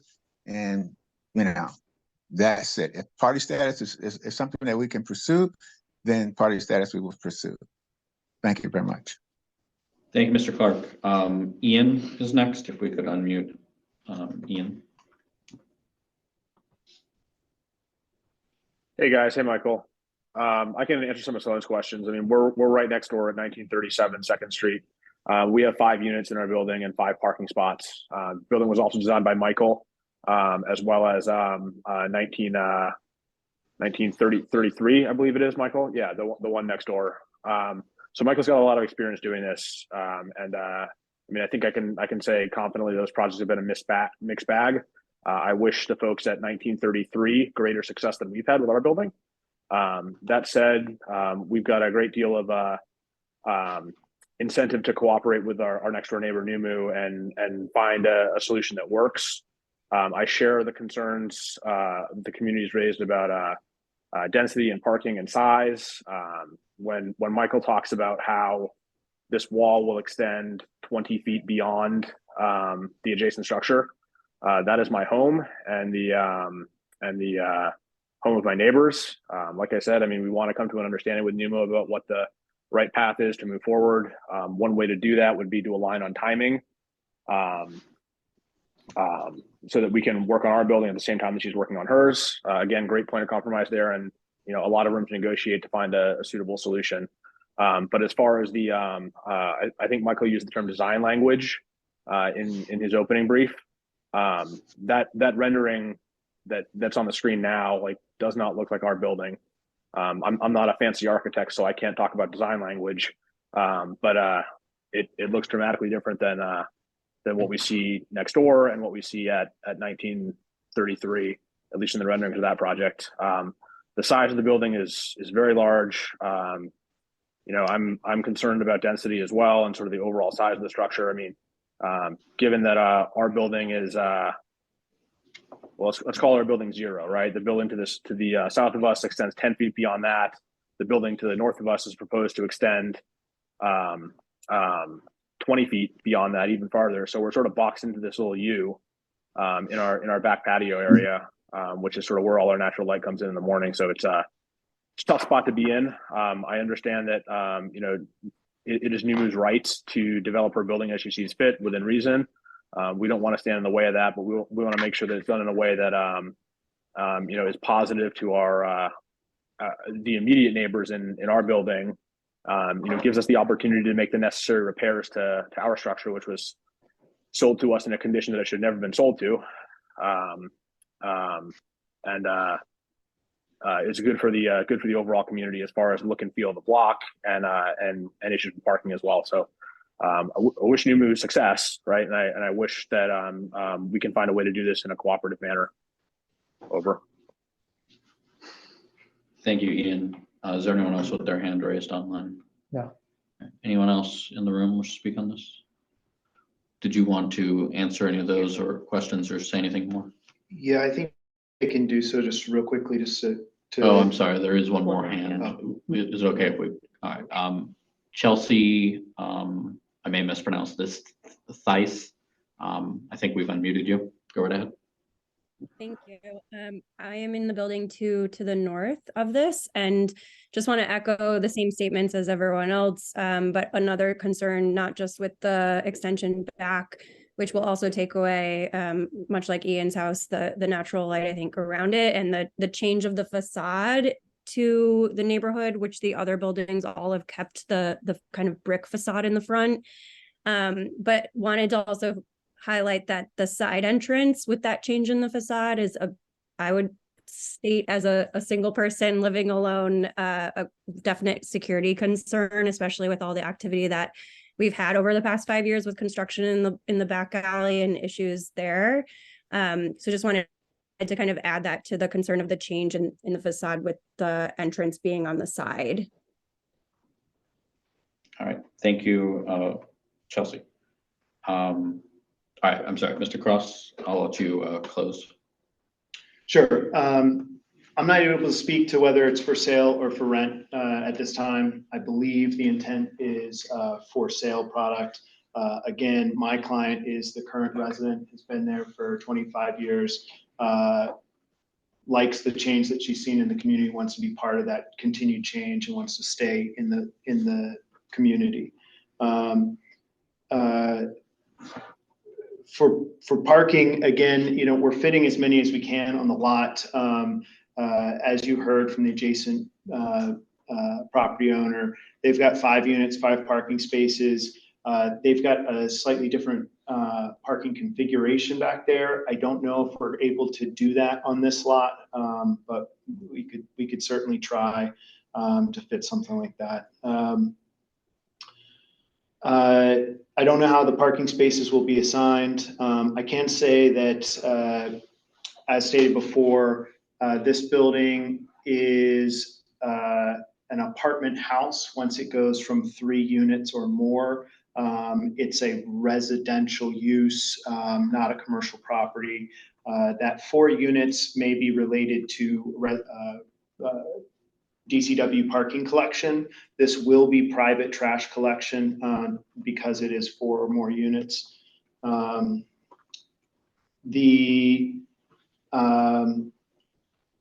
The idea of doing this project as matter of right. Matter of right is 2-family flat. This row is all 4-unit apartment houses, purpose built, that have been expanded to 5 units. I think that using this as an apartment house is an understandable by right use. This conversation of 22 bedrooms, I understand that's a concern. I think what often we come into these meetings and get criticized for is providing 1-bedroom units that aren't family size. Here, our client has put an emphasis of providing family size units. She has raised her family in this house and wants to provide family size units. We're providing 6 family size units in addition to her private residence.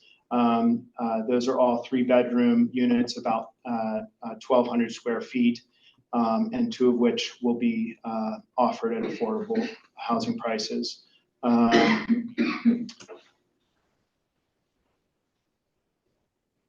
20 feet past the home and natural light. I pull up the slide. We are familiar with the area. We are familiar with the adjacent property owners. This project was designed with them in mind.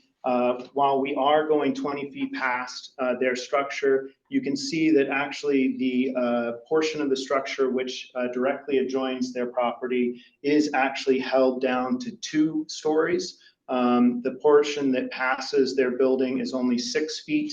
The code allows a 10-foot projection. And so that is all to get light and air into their property. Again, in terms of orientation, our building sits to the north. So no shadow from our building will be cast on their lot as the sun will be coming from the south. And I think that's about it. I appreciate everybody's comments here tonight and the other presentations. We'll obviously take them into consideration and work with the ANC to try to gain your support. Thank you. Commissioner Anderson. I just had a question, just to ask it, I guess. I imagine, a lot of these, I know that these plans are drawn up with it takes a lot of work to put together these plans, but I'll ask the question anyway.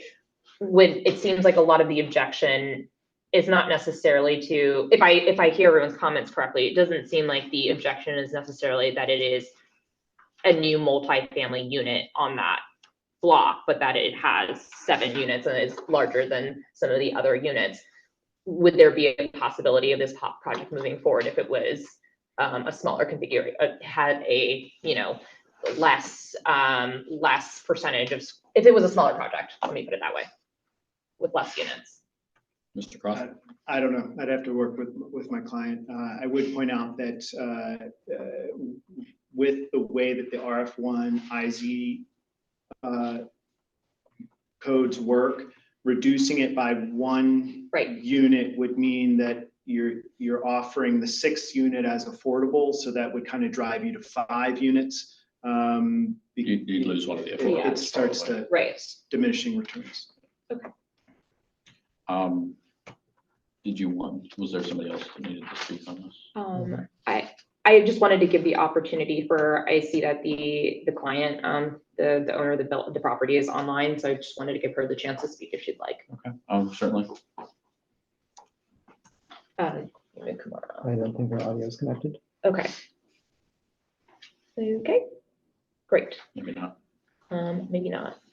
And we see that your hand is raised. Is that from your previous comment? He may not. Yeah, I think we have to unmute him. No, I'm here. Hey, Michael. Okay. Go ahead. Yes, ma'am. Okay, go ahead. Sure. So Michael, that's a pretty misleading statement about the cutout being designed for us. I mean, that's Numu's, roof deck patio, which, by all means she should have. But to tell this committee that that was a design feature added with our building in mind seems a little misleading to me. I'm going to look at if this project moves forward as planned, I'm going to, instead of looking out at a little patch of forest and grass, I'm going to look out at a brick wall, right? So like, how is that representative of your design intent to help us? All right, thank you. The owner, no audio? No audio to my knowledge. All right. You may not know, but do you know how you want to proceed on this applicant? Because we're not acting on it tonight, right? Yes, I believe I want to give my fellow commissioners the courtesy of any action that we take, circulating a resolution to the public, also having my fellow commissioners review whatever we're voting on in advance. Also, as I stated in my opening statement, the hearing for this is already scheduled, and it is in January. So we do have some time before, there's some time before the deadline for us to take action. So I'd like to propose that we, again, if we choose to take action, because the ANC has the option to not take action, to push that to our December meeting. But what I would like to request our neighbors to do is to reach out to us. Again, keeping in mind that there are 3, as Chair Bishop Henchman pointed out, that there are 3 specific points of relief that this project is seeking. If you are sending our comments directly to us, and feel free to use the 5f@anc.dc.gov, which goes to all the commissioners, or to reach out to your specific commissioner to let us know if there are specific relief items that you are objecting to.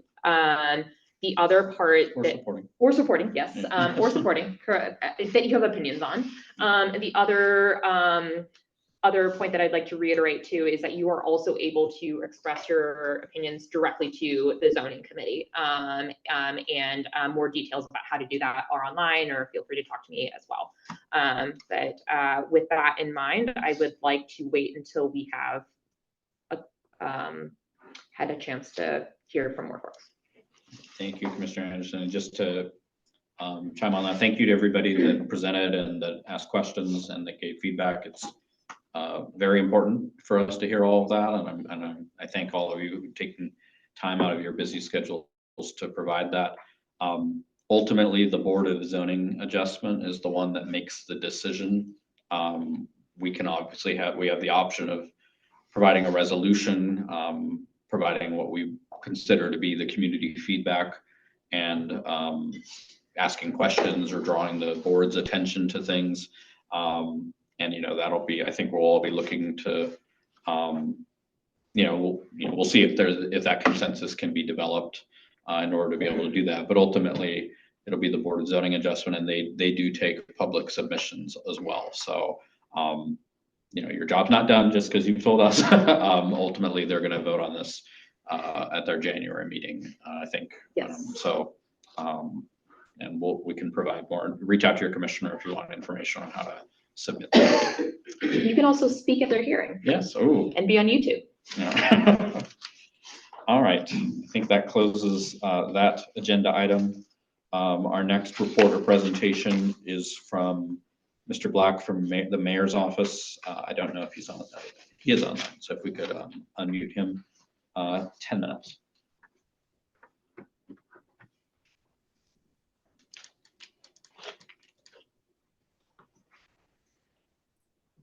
Good evening, ANC 5F. My name is Anthony Black. I'm the Ward 5 liaison for the mayor's office. No major updates to announce at this time. Leaf season is upon us. 5F will be getting their notifications 2 weeks prior to the start of leaf collection. So just know that is definitely coming. Ward days. Our ward days are Tuesdays and Fridays from 10 a.m. to 5 p.m. Ward days are just days that I'm within the ward, putting my eyes on concerns, putting in 311s, things of that nature. I encourage all ANC commissioners as well as residents, if there are any issues and concerns that need to be addressed, please don't hesitate to reach out. I will drop my information in the chat so that you can contact me anytime.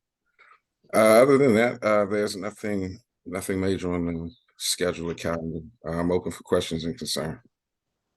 All right, thank you, Mr. Anthony. We'll open up for questions from commissioners, and then we'll do members of the public as well. Commissioner Sani.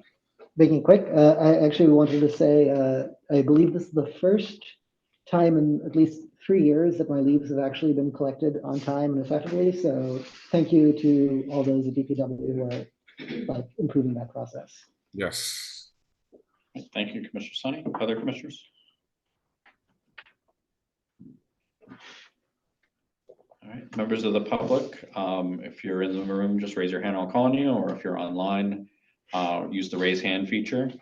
You all email me all the time about how you want to tell the mayor things. This is your chance.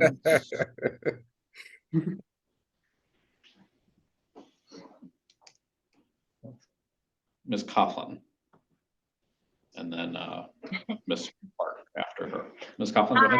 Hi, so our neighborhood has a significant number of trees that for some reason fail to shed their leaves until like now. What do we do between now and I think the second pass is in January? Like, what do we do with those leaves? So you can definitely put in a missed leaf collection in 311. Okay. Even though they already came through, like they came through the day after Thanksgiving and did a great job. And then with this windstorm today, now there's like 3 yards worth of leaves like on the entire block. So yeah. You can definitely still put that missed leaf collection in, and they will come back around and get those leaves. Okay. Just on that particular street though. They won't do the whole street, but they'll definitely come in front of your residence and grab those leaves. Okay. Thank you so much. Thank you, Ms. Coughlin. Mr. Clark. That's the Galaxy A. I think that's it. Yep. Yeah. Mr. Clark, you have been requested to unmute. Okay, I'm me. Good afternoon, Mr. Black. I was wondering if I'll give you my information in the chat. I was wondering if you could help the community in a couple of areas. Number one, we've been trying to propose to getting a handicap parking at the Edgewood Rec Center in front of it, 2 parking spaces, because in front of the building, there's no access for those to handicap people to park. So we've been working with DDOT, who say they can't be done, and other members of the DGS. If you could help us in that respect, that would be much more, that'd be much appreciated. And also we have some traffic issues, safety issues in our community on Todd Place, U Street, and Summit Place. We put in a 311 request to DDOT concerning the stop sign at Todd and Summit, this enhanced speed humps on Summit, Todd, and U Street. And we really been put on the back burner because the issue is that we're surrounded, that area is surrounded by 4 schools. And a lot of children are using these the streets of getting to school in the morning time, and their parents bringing them. And we see cars speeding up and down Summit Street all the time because there's no stop sign there. They're speeding up Tide Place, they're speeding up U Street because there's no enhanced speed humps there. So if you can help us in that respect, I will put my information in this chat and be glad to talk to you about that online. Thank you very much, sir. Absolutely. No, I will most certainly see what I can possibly do on my end. I will drop, like I said, I'm currently about to drop my information in the chat as well. So please don't hesitate to reach out, contact me so we can further try to figure out a solution for this because it's definitely a concern. So I would definitely like to try to sit down with you and figure out a solution. Thank you, Mr. Clark and Mr. Black. Other questions? Last chance in the room. You've answered all our questions, Mr. Anthony. Thank you for joining us. Not a Any problem. last? All right. Thank you. Next presentation is from Mr. Bonner from Ward 5 Council Member Zachary Parker's office. If we could unmute Sam. All right.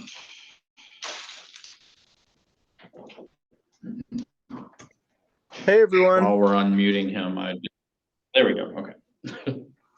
Awesome. Hey, Sam. Hello. Hi.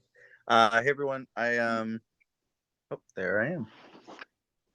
Okay, great. Before you dive, everyone, but I did commend you for Sam has been tasked by the council member with conducting a regular meeting on North Capitol Street and what can be done to improve the public health and safety situation on that stretch of North Capitol from Eckington south. It's a very good meeting. I think,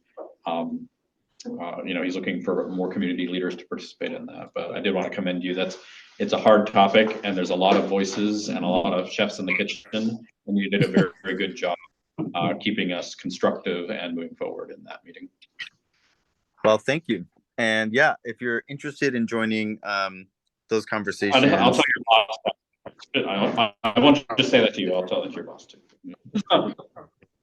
Thank you. I'm going to put my email and phone number in the chat so folks can reach out. Definitely send me an email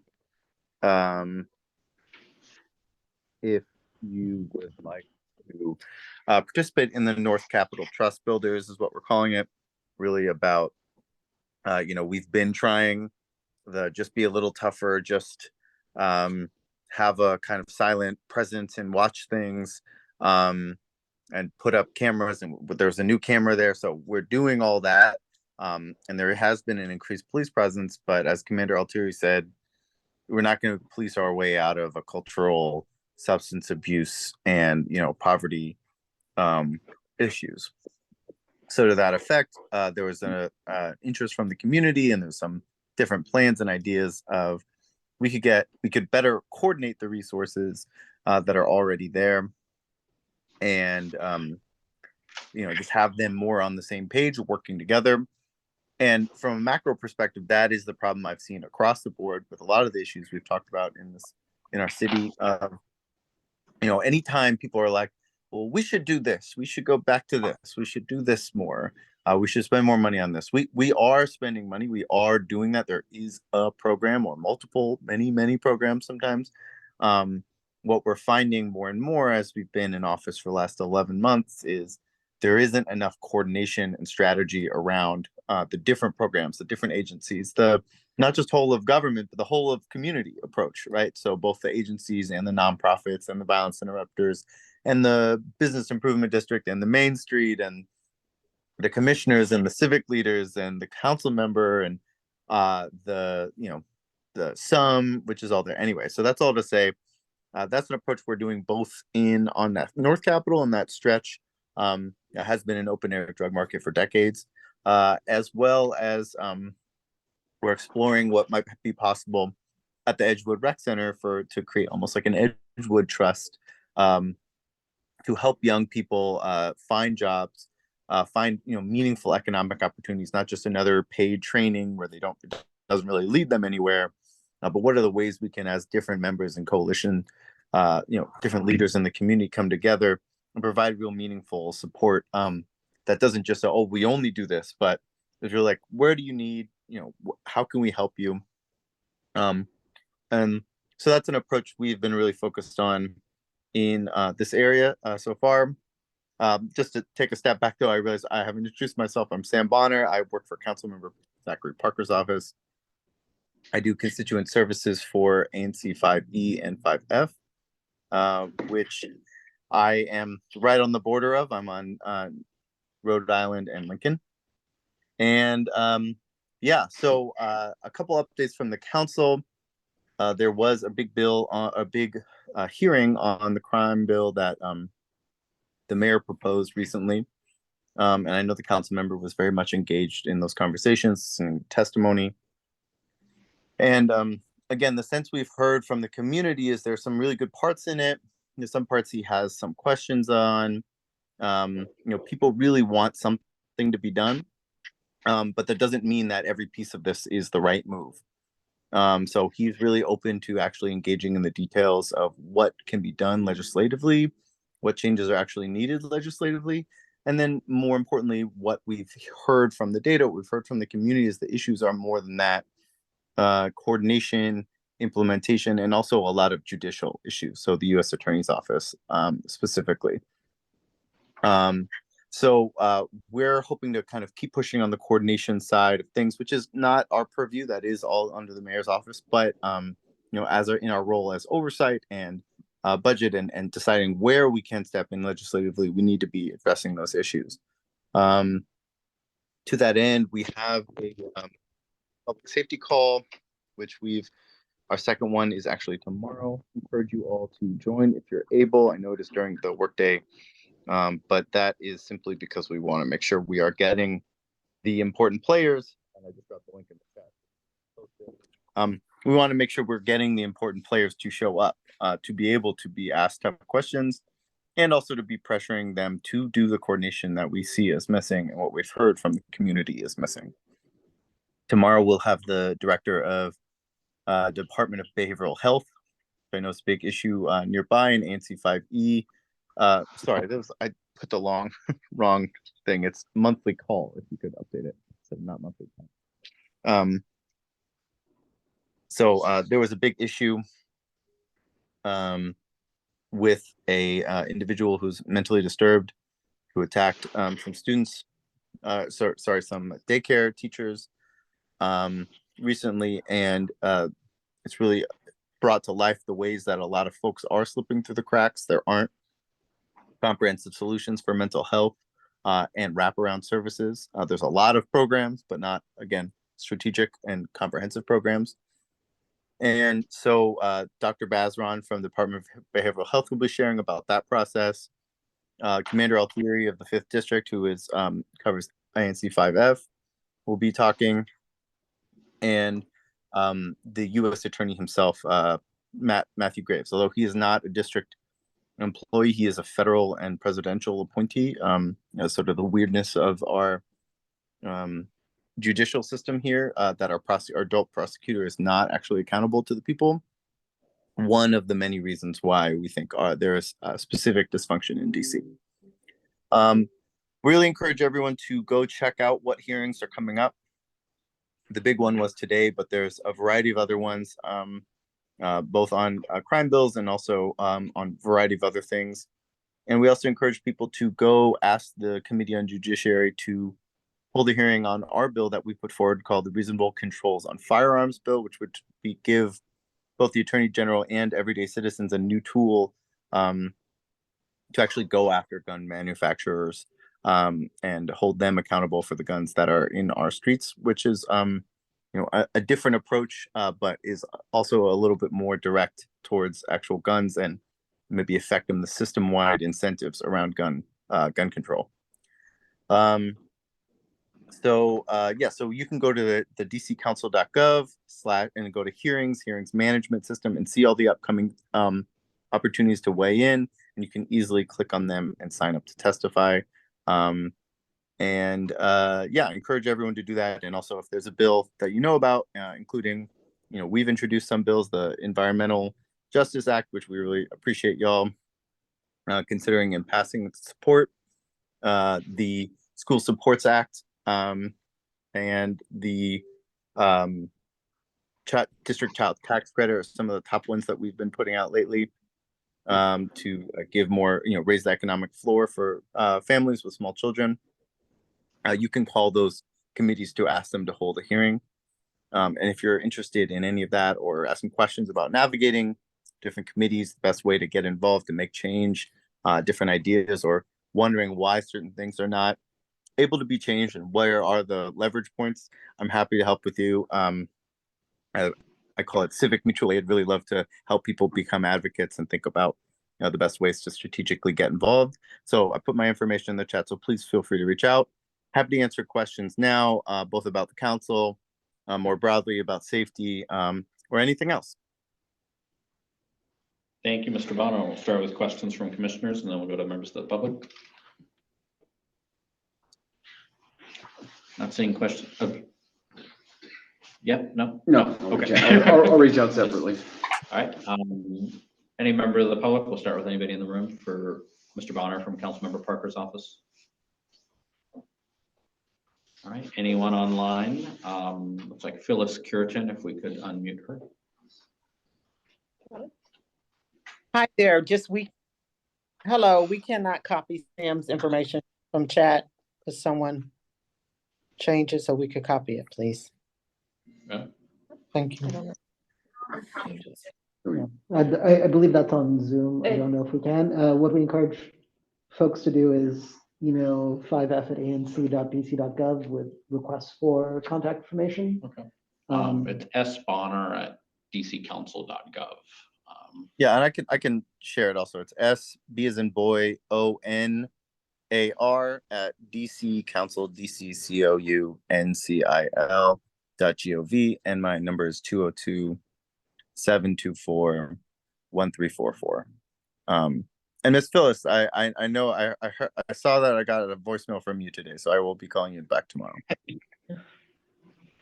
Cool, thank you. Other questions? All right, thank you, Mr. Bonner.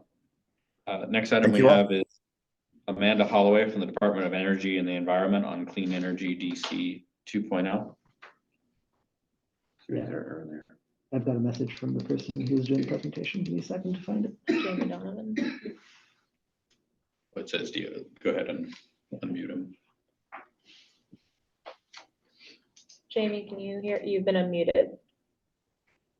Yes, I can hear you. Hi, thank you. I was trying to unmute my video as well, but I'm happy to talk online. You should be able to get your video going now. Okay, okay, perfect. Thanks for your patience. And I'll share a presentation which hopefully you guys can see. All right. We'll turn it around here for people. Here we are. Old school. Hold on 1 second. I'm gonna mute my messages. So that you don't have to. Can we help him? He's sharing his full screen and not just the presentation. Is there... Can you guys see my screen? What do we? It would be helpful to us if you could maximize the area of your screen that's showing the actual presentation and not the individual, not the slide previews. That way, everyone in the room is able to read it easily. Yes. Your present mode. Okay. It's available. I'm having hold on a second.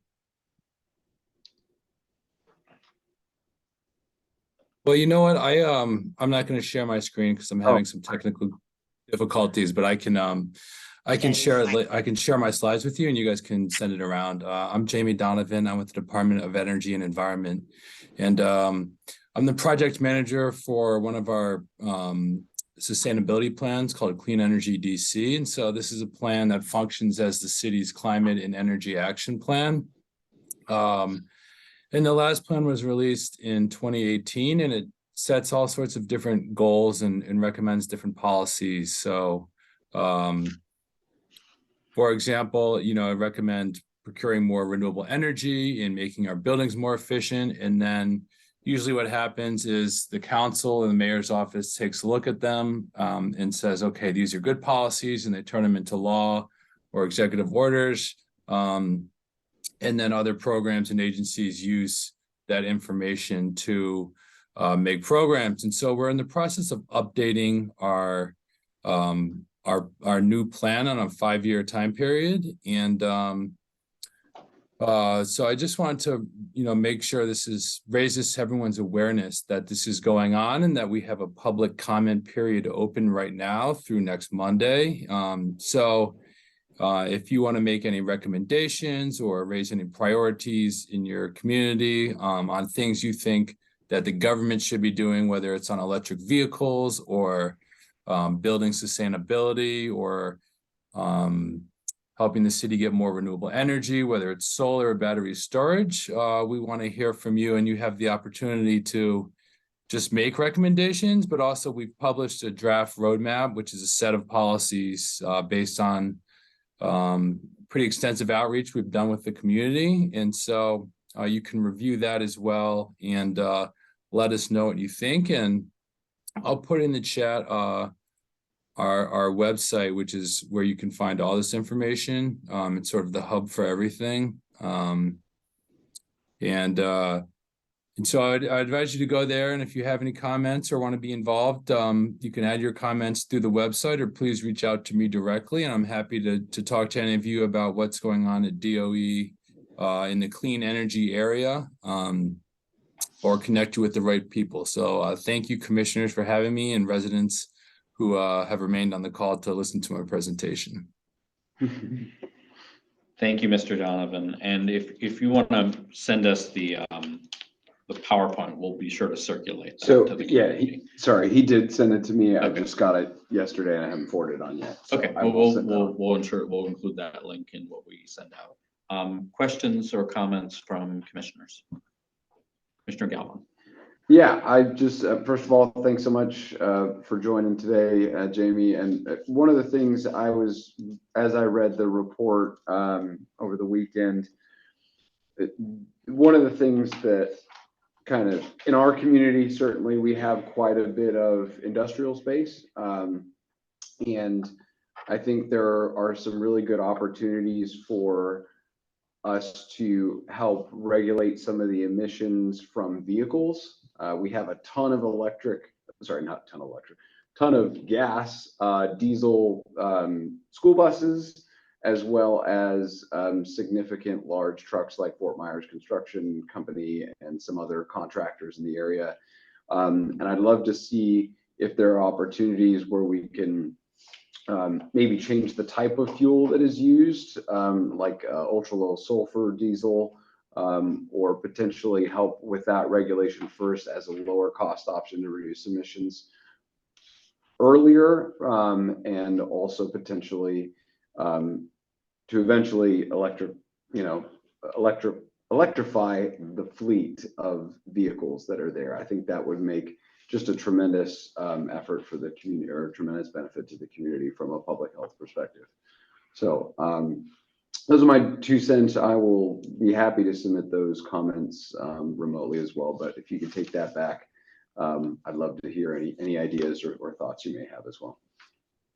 Thank you. Yeah, thank you for your comments. I'll say, the heavy duty vehicles and commercial vehicles are some of the hardest to electrify just because they use so much energy in the battery issue. That also goes with other construction equipment, diesel generators, and other things, but they're generally also the most polluting, particularly with air quality, and they degrade air quality. And so it's really important that we address those issues. And so I think we'll make some recommendations in the plan to figure out how to address them. But then also as an agency, we're looking at different sources of federal funding we might apply to now to do pilots and help move us in that direction. So it's on our radar, and something that is really important, I think, particularly for the health outcome of our residents, and that we're looking at. Thank you, Mr. Donovan. Other commissioners? We'll go to members of the public. Anyone in the room have any question or comment for Mr. Donovan from DOE. And anybody online, if you want to use the raise hand feature, and we'll call on you.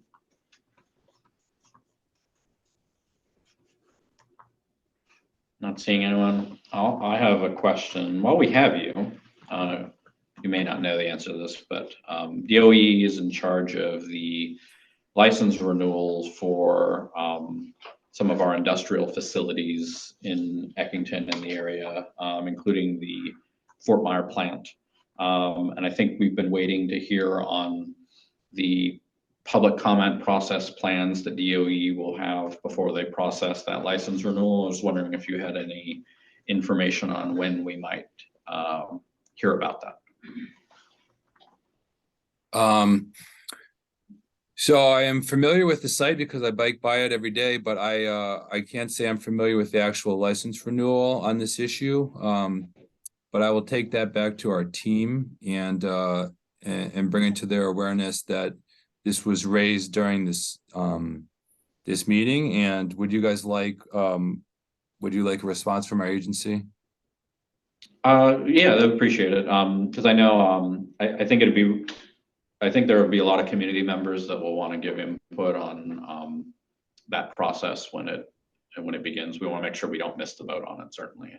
Okay, so the questions around the timing of the license renewal for the Fort Myers industrial facility. Right, their license is expired. They've been operating kind of as permitted by law until the process is reinitiated by DOE. Okay. And I know he had some new regulations about emissions that I think are still getting public comment, or not sure where they're at on that. Yeah, odor control plans. Yeah, sorry, odor control. Great. Other questions? Oh, Commissioner Galvin. Yeah, I'll just make the note that, I think industrial facilities like that, in order to help with the transition, I mean, that Fort Myer back of house space is huge, right? And it's not very wide, but it's, almost 3/4 of a mile long. I think it would be great to see, solar panels that take up that entire space. And maybe that provides some of the energy for electrification in the future. I think wherever we can take advantage of underutilized industrial spaces, I think we should just take a look at that. So just for consideration, that's all I have. Thanks. All right. No, I don't need a comment back from that. Okay. Anything further, Mr. Donovan? How do people get a hold of you if they want to reach you? He shared his contact information in the chat. Yeah, my contact is in the chat, was and please feel free to reach out to me if you have any questions about this project or about the work in general of our agency. Jamie Donovan at dc.gov for those in the room, or I forget if the chat makes its way when we post a video online, but being in our that's it. minutes. Yep. All right, thank you, Mr. Donovan. Next item is presentation on BZA application for Shalom House. Is this me or you? Me. Okay, did you want to speak on it? No, I'll for expediency, I'll refer to that. The applicants. Go ahead. All Yeah, right. wherever you feel most comfortable. Welcome. I'll start off just by doing some introductions. So my name is Amani Woodby. I am the Senior Housing Development Project Manager. I'm accompanied by my Senior Vice President, Jarrett Burnett, and of course our zoning attorneys, Derek and Carrie. So we just wanted to kind of talk through why we're here today. So of course, some people know some as just as a soup kitchen, but we also have a full service. We do housing, we do education, and specifically today we're here because our building, which is called Shalom House, which is on 1876 4th Street. We're looking to convert the building, and we're looking to go from, right now it has about 74 small rooms, very small rooms, and they have 19 efficiencies. So in total, 93 units in the building. What we're looking to do is make larger units. And so what we want to do is have 73 units. So we're actually reducing the amount of units, but actually making larger units for our residents, just to make it more comfortable. Of course, as you guys know, when you were in COVID, having that small unit isn't functionable. So we want to move to like making sure people have a better residency. Hi, I'm Kerry Kalacek. I'm the land use counsel from Golson and Stores. And I'll just speak briefly to the zoning relief that we need. It might sound counterintuitive that we need zoning relief to actually reduce the number of units, but the reason behind it is under zoning, rooming house, which is predominantly what is in the building now, is a different use than apartments. The distinction being a rooming unit doesn't have a kitchen, and an apartment does have a kitchen. So as Money explained, the units are going to be larger, and they're each going to have kitchens. And so under zoning, because we are effectively increasing the number of apartment units in the RF1 zone, we have to get zoning relief for that. Again, though, the number of units total is going to decrease. So the number of people in the building will actually decrease from what's there now. So what we're seeking relief for is one, to increase the number of apartment units from 19 to 73. And then we're seeking relief from the requirement that you heard actually in the earlier presentation about the 900 square foot per apartment unit requirement in the zone of land area. Because of the area of the lot versus number of units, the ratio will be off considerably in that. It'll be roughly 200 square feet of land area per unit. But again, reducing the number of units, the number of residents. And then finally, we need relief from parking. Again, it's sort of a technicality because of the change of use from rooming house to apartment. There is no parking there now. And it's just the way that parking is calculated. So technically by converting to apartment use, which has a higher requirement than rooming house, there are required parking spaces that would come along with this conversion. And if you guys have questions of that, the people that live in this building predominantly don't use cars, they don't drive, they rely predominantly on public transportation. Again, the number of people living will decrease, so the demand for parking overall will still decrease, but it's just a zoning technicality. So those are the three areas of relief that we're seeking from the Board of Zoning Adjustment, and our hearing is on January 31st. So we're happy to answer any questions. Thank you. We'll start with questions from commissioners, and then we'll go to members of the public. Any commissioner have a question or comment? Sure, I have a question. So the main reason for the swap, and I think I've spoken to a member of the community about it as well, or someone who lives there, is to increase the size of the space so that they're not using communal living or communal kitchen areas, correct?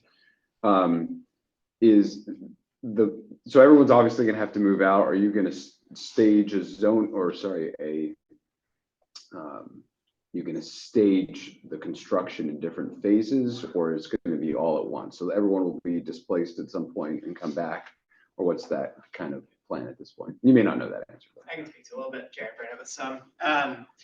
Yeah, we've done this in some of this building was purchased in 1990. It's essentially gone through small, changes since then, but it's in need of a full gut rehab. We did this in a very similar situation on 13th and R Northwest with a very similar age building, and did do it all in one relocation effort. So one stage of construction. We're able to do it successfully there. We'd emulate that same model, following relocation standards, move everyone. We have a portfolio now of over 1,100 units of housing. So we have opportunities within our portfolio. We also work with affordable housing groups across the city to find alternatives. We know we're going to be successful in that effort. The staging idea has been discussed, but given the affordable housing finance landscape right now and the extended duration and costs that would probably go along with that, it's not determined as feasible. This will be a much more efficient and effective process to relocate everyone at once, get the building built, move everyone back in. Thank you, Commissioner. I'm sorry. Commissioner Galvan, then Commissioner Anderson. How is it funded? And is there any plans to, after people go back to move that in 5, 10, 20 years down the road, because now they will actually be apartments, is there any plans that you know of to change the use of that it currently is today? Yeah, so it would get funded through hopefully an allocation of low-income housing tax credits. That's how we primarily develop all of our housing now. 28 projects across the city. The availability of that resource is questionable at the moment. There's a small amount of called 9% allocation. We typically use a 4% bond allocation. It's a major issue. But this will be applied through the DHCD consolidated NOFA for housing production trust funds, and some form of low-income housing tax credit is a primary financing means. When we engage in that financing, commit and recommit to extended duration covenants. So we would commit with the HCD and the city that this housing would remain at this AMI level for its intended purpose. We will have to negotiate with them for the very least 40 years, likely much more than that. Thank you.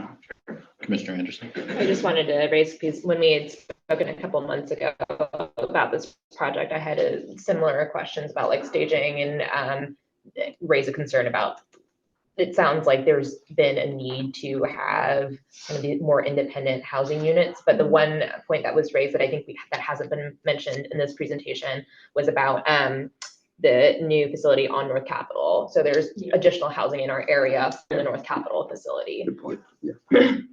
Yeah, it's an additional 139 units to our portfolio. Similar single adults efficiency units. Any other commissioners? Commissioner Sani? Yeah, so just, I think you've just answered part of my question, but so currently these are efficiency units? They are single room occupancy, a mix. I think there's 19 efficiencies. 19 efficiencies and 74 are Single our room single occupancy, family. which the definition is they share a communal kitchen. The SRO share a communal kitchen. The efficiencies have bath and kitchen included. Got it. And so with the proposed remodel, everyone will have obviously the street kitchen in their unit. Are these all single bedroom units or are there multifamily units? Like, what is the disposition of that? Yeah, all singles. Okay. That's how we sort of break up our portfolio. We do family housing and then we do single adult housing. So it'll be one individual per unit. Great. And generally speaking, as we're talking about like the potential for displacing people while construction happens, what is like the average duration of time a resident spends in like this, I don't know if supportive is the right word, but in this transitionary housing? It ranges. Our goal is to meet the goals of the tenants. And if their goal is to move on to housing that is market rate or any sort of different housing than ours, we'll help them towards that goal. At the same time, the majority of our folks are in there for extended durations, if not, there are folks at Shalom House specifically, because it is one of our older properties, who have been there for 20 plus years. So it ranges. Shalom in particular would be one where there has been a long tenancy, average tenancy. Got it. Right. Thank you. Other commissioners? Commissioner Anderson? I guess if there is like a question about displacing tenants, I imagine part of the concerns may be displacing people into other neighborhoods. Like, is there a plan for essentially, what's the word, like prioritizing tenants who are in Shalom House to have access to closer housing so that they're not further displaced? Yeah, to the extent possible within our portfolio, that would be the aim. It's been interesting just hearing from tenants, especially with our building in North Capitol, what neighborhoods people want to be in. Sure. So we would never, we would always prioritize. Right. Wherever someone's comfort area is where we would attempt to. I know everyone wants to be in Eckington. So. So you're not in my district. I think you're in Commissioner Anderson's district, but you are in my commute right on the line there. And I do have to comment on what a great neighbor you guys are. And there's always someone out there, reading a book or newspaper or feeding the birds or something. And it's always good to have eyes on the street. And thank you for everything you do, because it's, I imagine there's a lot of people that, if you weren't doing what you do, they would probably be homeless or in a really bad situation. So thank you for everything you do on that. Thank you. Were there any questions from members of the community?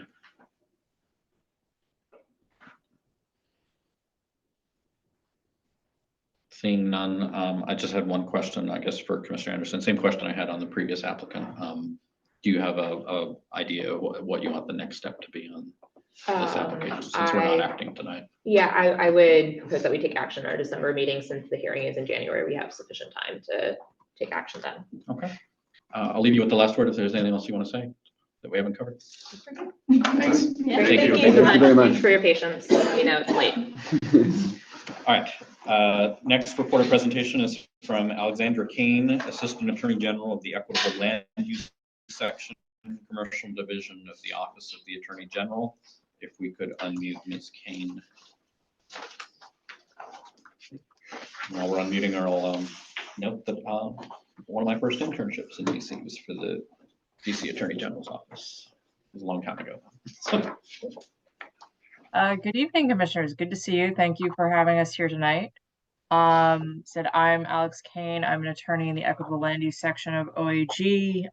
We had met with Commissioner Pinckney about a project that is coming into her single member district, and she invited us to come here tonight to just sort of give a presentation about our role and the role that we're playing in advocating for more affordable housing in the district. So I'll try and keep it as brief as I can. I know it's getting late and people have been here for a while. So basically, the equitable land use section is a relatively new role within OIG. They've had a land use section for a while, but as of October 2021, our role shifted. So previously, we actually served as the confidential legal counsel to the Zoning Commission and the Board of Zoning Adjustment. As of October 2021, those counseling responsibilities went in-house to the Office of Zoning, and we were freed up to now advocate on behalf of the public interest in zoning and land use matters. So what we have sort of done with that, or how we've interpreted that mission, is to sort of focus on 4 key policy areas. So first and foremost, affordable housing. Given that the district is in an ongoing affordable housing crisis, that really has been our bread and butter, what we're most focused on. But in addition to that, also looking at issues of racial equity, environmental justice, and sustainability, and then what we have termed procedural equity. So that's making sure that residents, ANCs are fully aware of their rights within the zoning process and are able to fully exercise them and participate on, level footing with an understanding of how the zoning regulations work and what their role is in the process. So with those sort of 4 policy areas, we've then, in terms of how we put those into action, has sort of been a 3-prong approach. So first of all is sort of community outreach, training, education, sort of what I'm doing here tonight. Meeting with ANCs, doing trainings. We have worked with the Office of the ANC to do trainings with them. We've done independent ones. Basically just serving as a resource for ANCs, community groups, and residents on zoning issues. From the discussion earlier tonight, I'm sure some of you are very much aware that zoning is its own very weird little world, in which, words and terms that mean things in, normal parlance do not mean the same thing in zoning world. So we see ourselves as trying to increase zoning literacy, trying to sort of break down those barriers to participation, and demystifying the process, because we know it can be fairly intimidating, to try and participate in this, and it does have real lasting effects on neighborhoods and people's abilities to, stay in their homes and all of those things. So in addition to that, we do also intervene in individual zoning cases, both in support and in opposition. Again, mainly focused on affordable housing. So primarily what we've been focused on to date have been planned unit developments, and advocating for more affordable housing to be provided as part of those developments.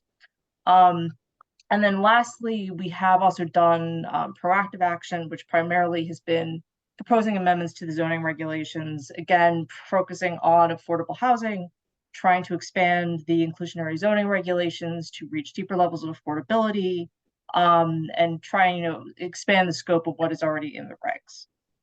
So I know that's a lot very quickly, but that's sort of what we are doing in a nutshell. We are a very small and mighty section, as we like to say. So it's me, our section chief, Max Tondro, and then Noelle Wurst, who's also here tonight. But yeah, so basically just wanted to take the opportunity to introduce ourselves and to let you know that we are here as a resource on zoning issues.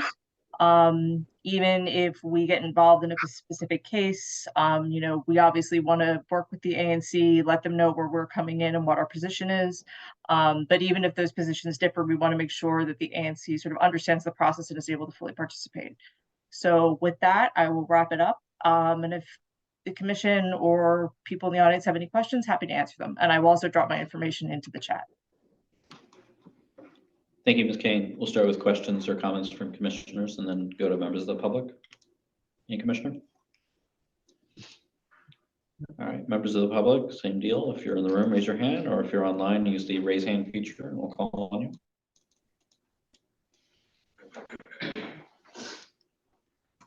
I think you answered all of our questions, Ms. Kane.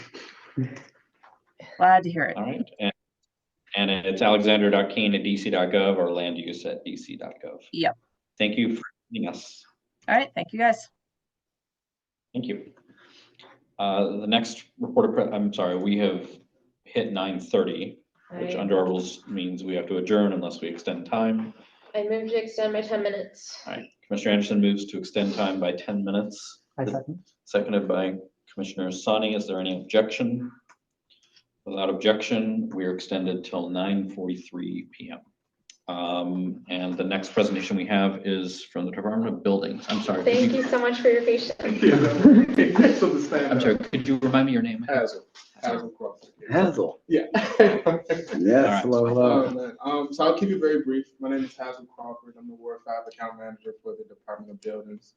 Just to echo what Director Hanlon has been saying to the community, you all are eyes and ears. If you see legal construction, if you have an inquiry regarding vacant properties, or if you have concerns about a property that's not maintaining or just looks like it needs some uplift or needs the property owner to be, needs to acquire up under them, just let us know.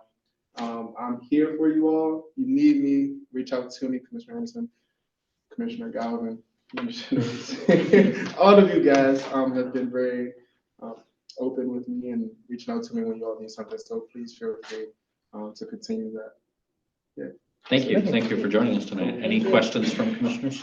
Commissioner Galvin. I'll just make a comment. I just want to thank you, Hazel, very much for, I know you've helped me on finding properties, who owns properties, stopping illegal construction, you name it, you've always been super responsive. So I greatly appreciate that.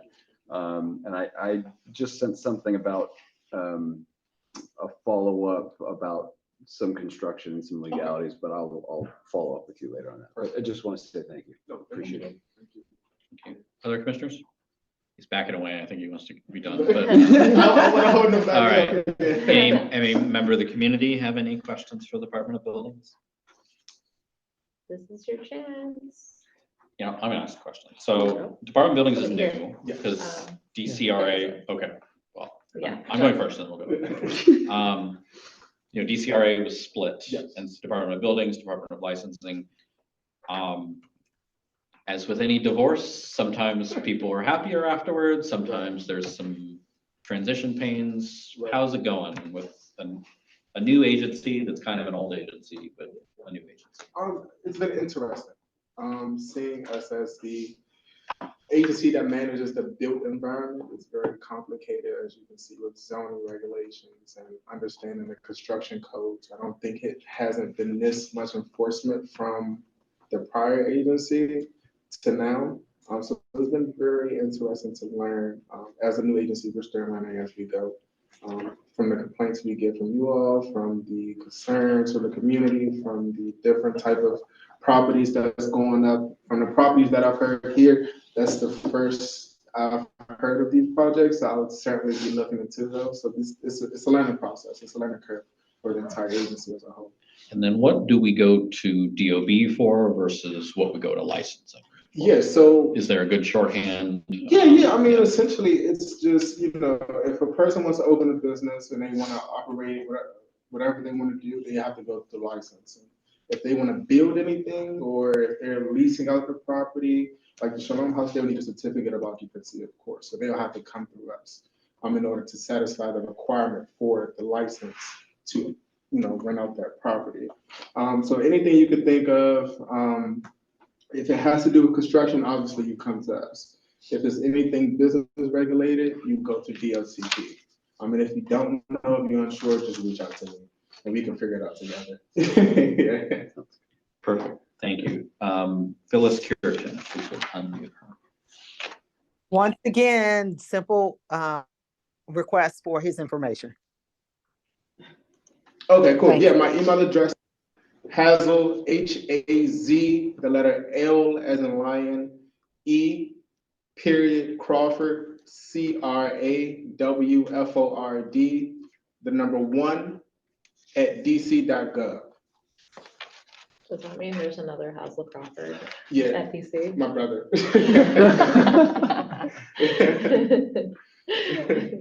Amazing. Thank you. Any other questions or comments? All right, thank you for joining us this Thank evening. you all. Thank Thank you you. so much. Great to meet you in person. Yes, same here. I believe that concludes other reports and presentations. Next item we have is appointments to committees or task forces. Nothing was noticed, but I did want to note we created a committee today.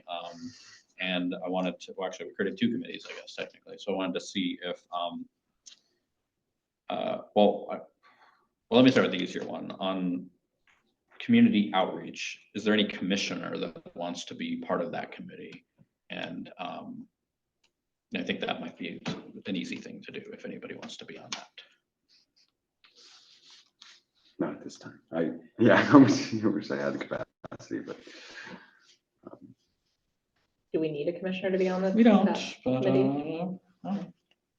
might jump on it. I don't have a so phone. wait, hold on, Okay. hold on.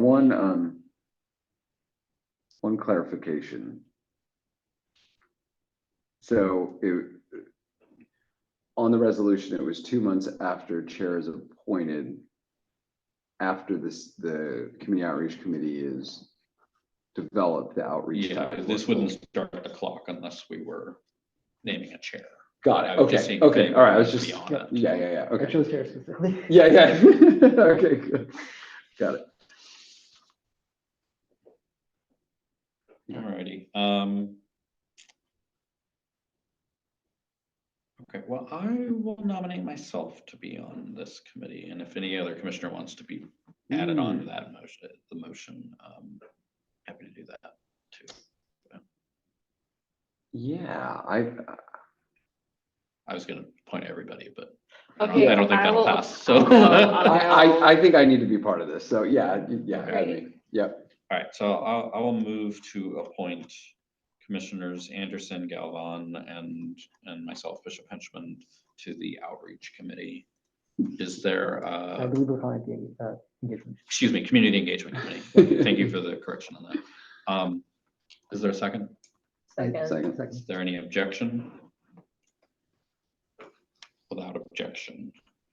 And well, maybe we can discuss, I know Mr. Aaron Price is still here, maybe we can discuss this afterwards on kind of how we want to populate the, I'm guessing, like existing committee members can kind of decide what they want to do, and we'll honor that, but we can talk afterwards. Yeah, about how yeah. we No, wanna that's do a that. good point. You guys probably have an idea on what you want to do, so I don't want to preempt that. Any other appointments to committees or task forces? All right, next item is announcements. I will start from the back. Commissioner Williams, I think, is absent. Commissioner Sani. Two announcements. The first is that, as mentioned by Sam Bonar, Councilmember Parker's community safety call. It's a monthly call that he has, but members of OAG as well as MPD will be present. It's a great way to have the shared space to hear other neighbors' concerns and share your own, so we can have a collective leadership level understanding of where the problems are or where people want eyes and action. The URL for that is ward5.us/monthly call. Tomorrow, 3 p.m., but the recordings are made available on YouTube, and you can also reach out to Sam to express your concerns and stuff if you can't make it actively to that time, because we all know work. The other thing is the Ward 5 Family Biking Group is doing their holiday ride, which ends with a holiday party, is on Saturday, December 9th at 10:30 a.m. They will be starting at the Michigan Park Playground on Whitten Place Northeast. They'll be making a stop at Roy Copper Brewing in Brooklyn, and then finishing at Bryant Street Market with hot cocoa and some events and activities for kids. I've been on a few of these rides. It's a lot of my neighbors I've seen there, and it's a good time for spending, like being outside. If you have children, it's a great way to ride safely. We had a police escort last time, so it was very safe. And Councilmember Parker and his team were there as well. So just emphasizing that as a great opportunity. You can find more information on this at Ward 5. That's number 5, familybiking.org. Thank you, Commissioner Sani. Commissioner Pinckney. Commissioner Hurst.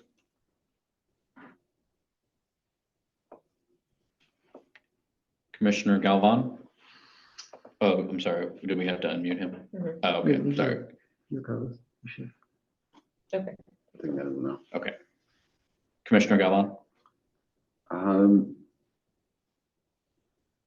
No, I don't think so. I think I've said my piece today. Thank you. It's myself, and I will also skip Commissioner Anderson. I will skip. There was a hand raised if you want to recognize, but. It's not where we are on the agenda. 1 minute left. Sorry, I can message us. Is there any further business that any commissioner has for us tonight? Like to move to adjourn. All right, Commissioner Anderson moves to adjourn. Is there a second? Second. Seconded by Commissioner Sani. Is there any objection to adjournment? Seeing none, we are adjourned at 9:43 p.m. Our next regular meeting will be December 19th, 7 p.m. here. Thank you all for joining us.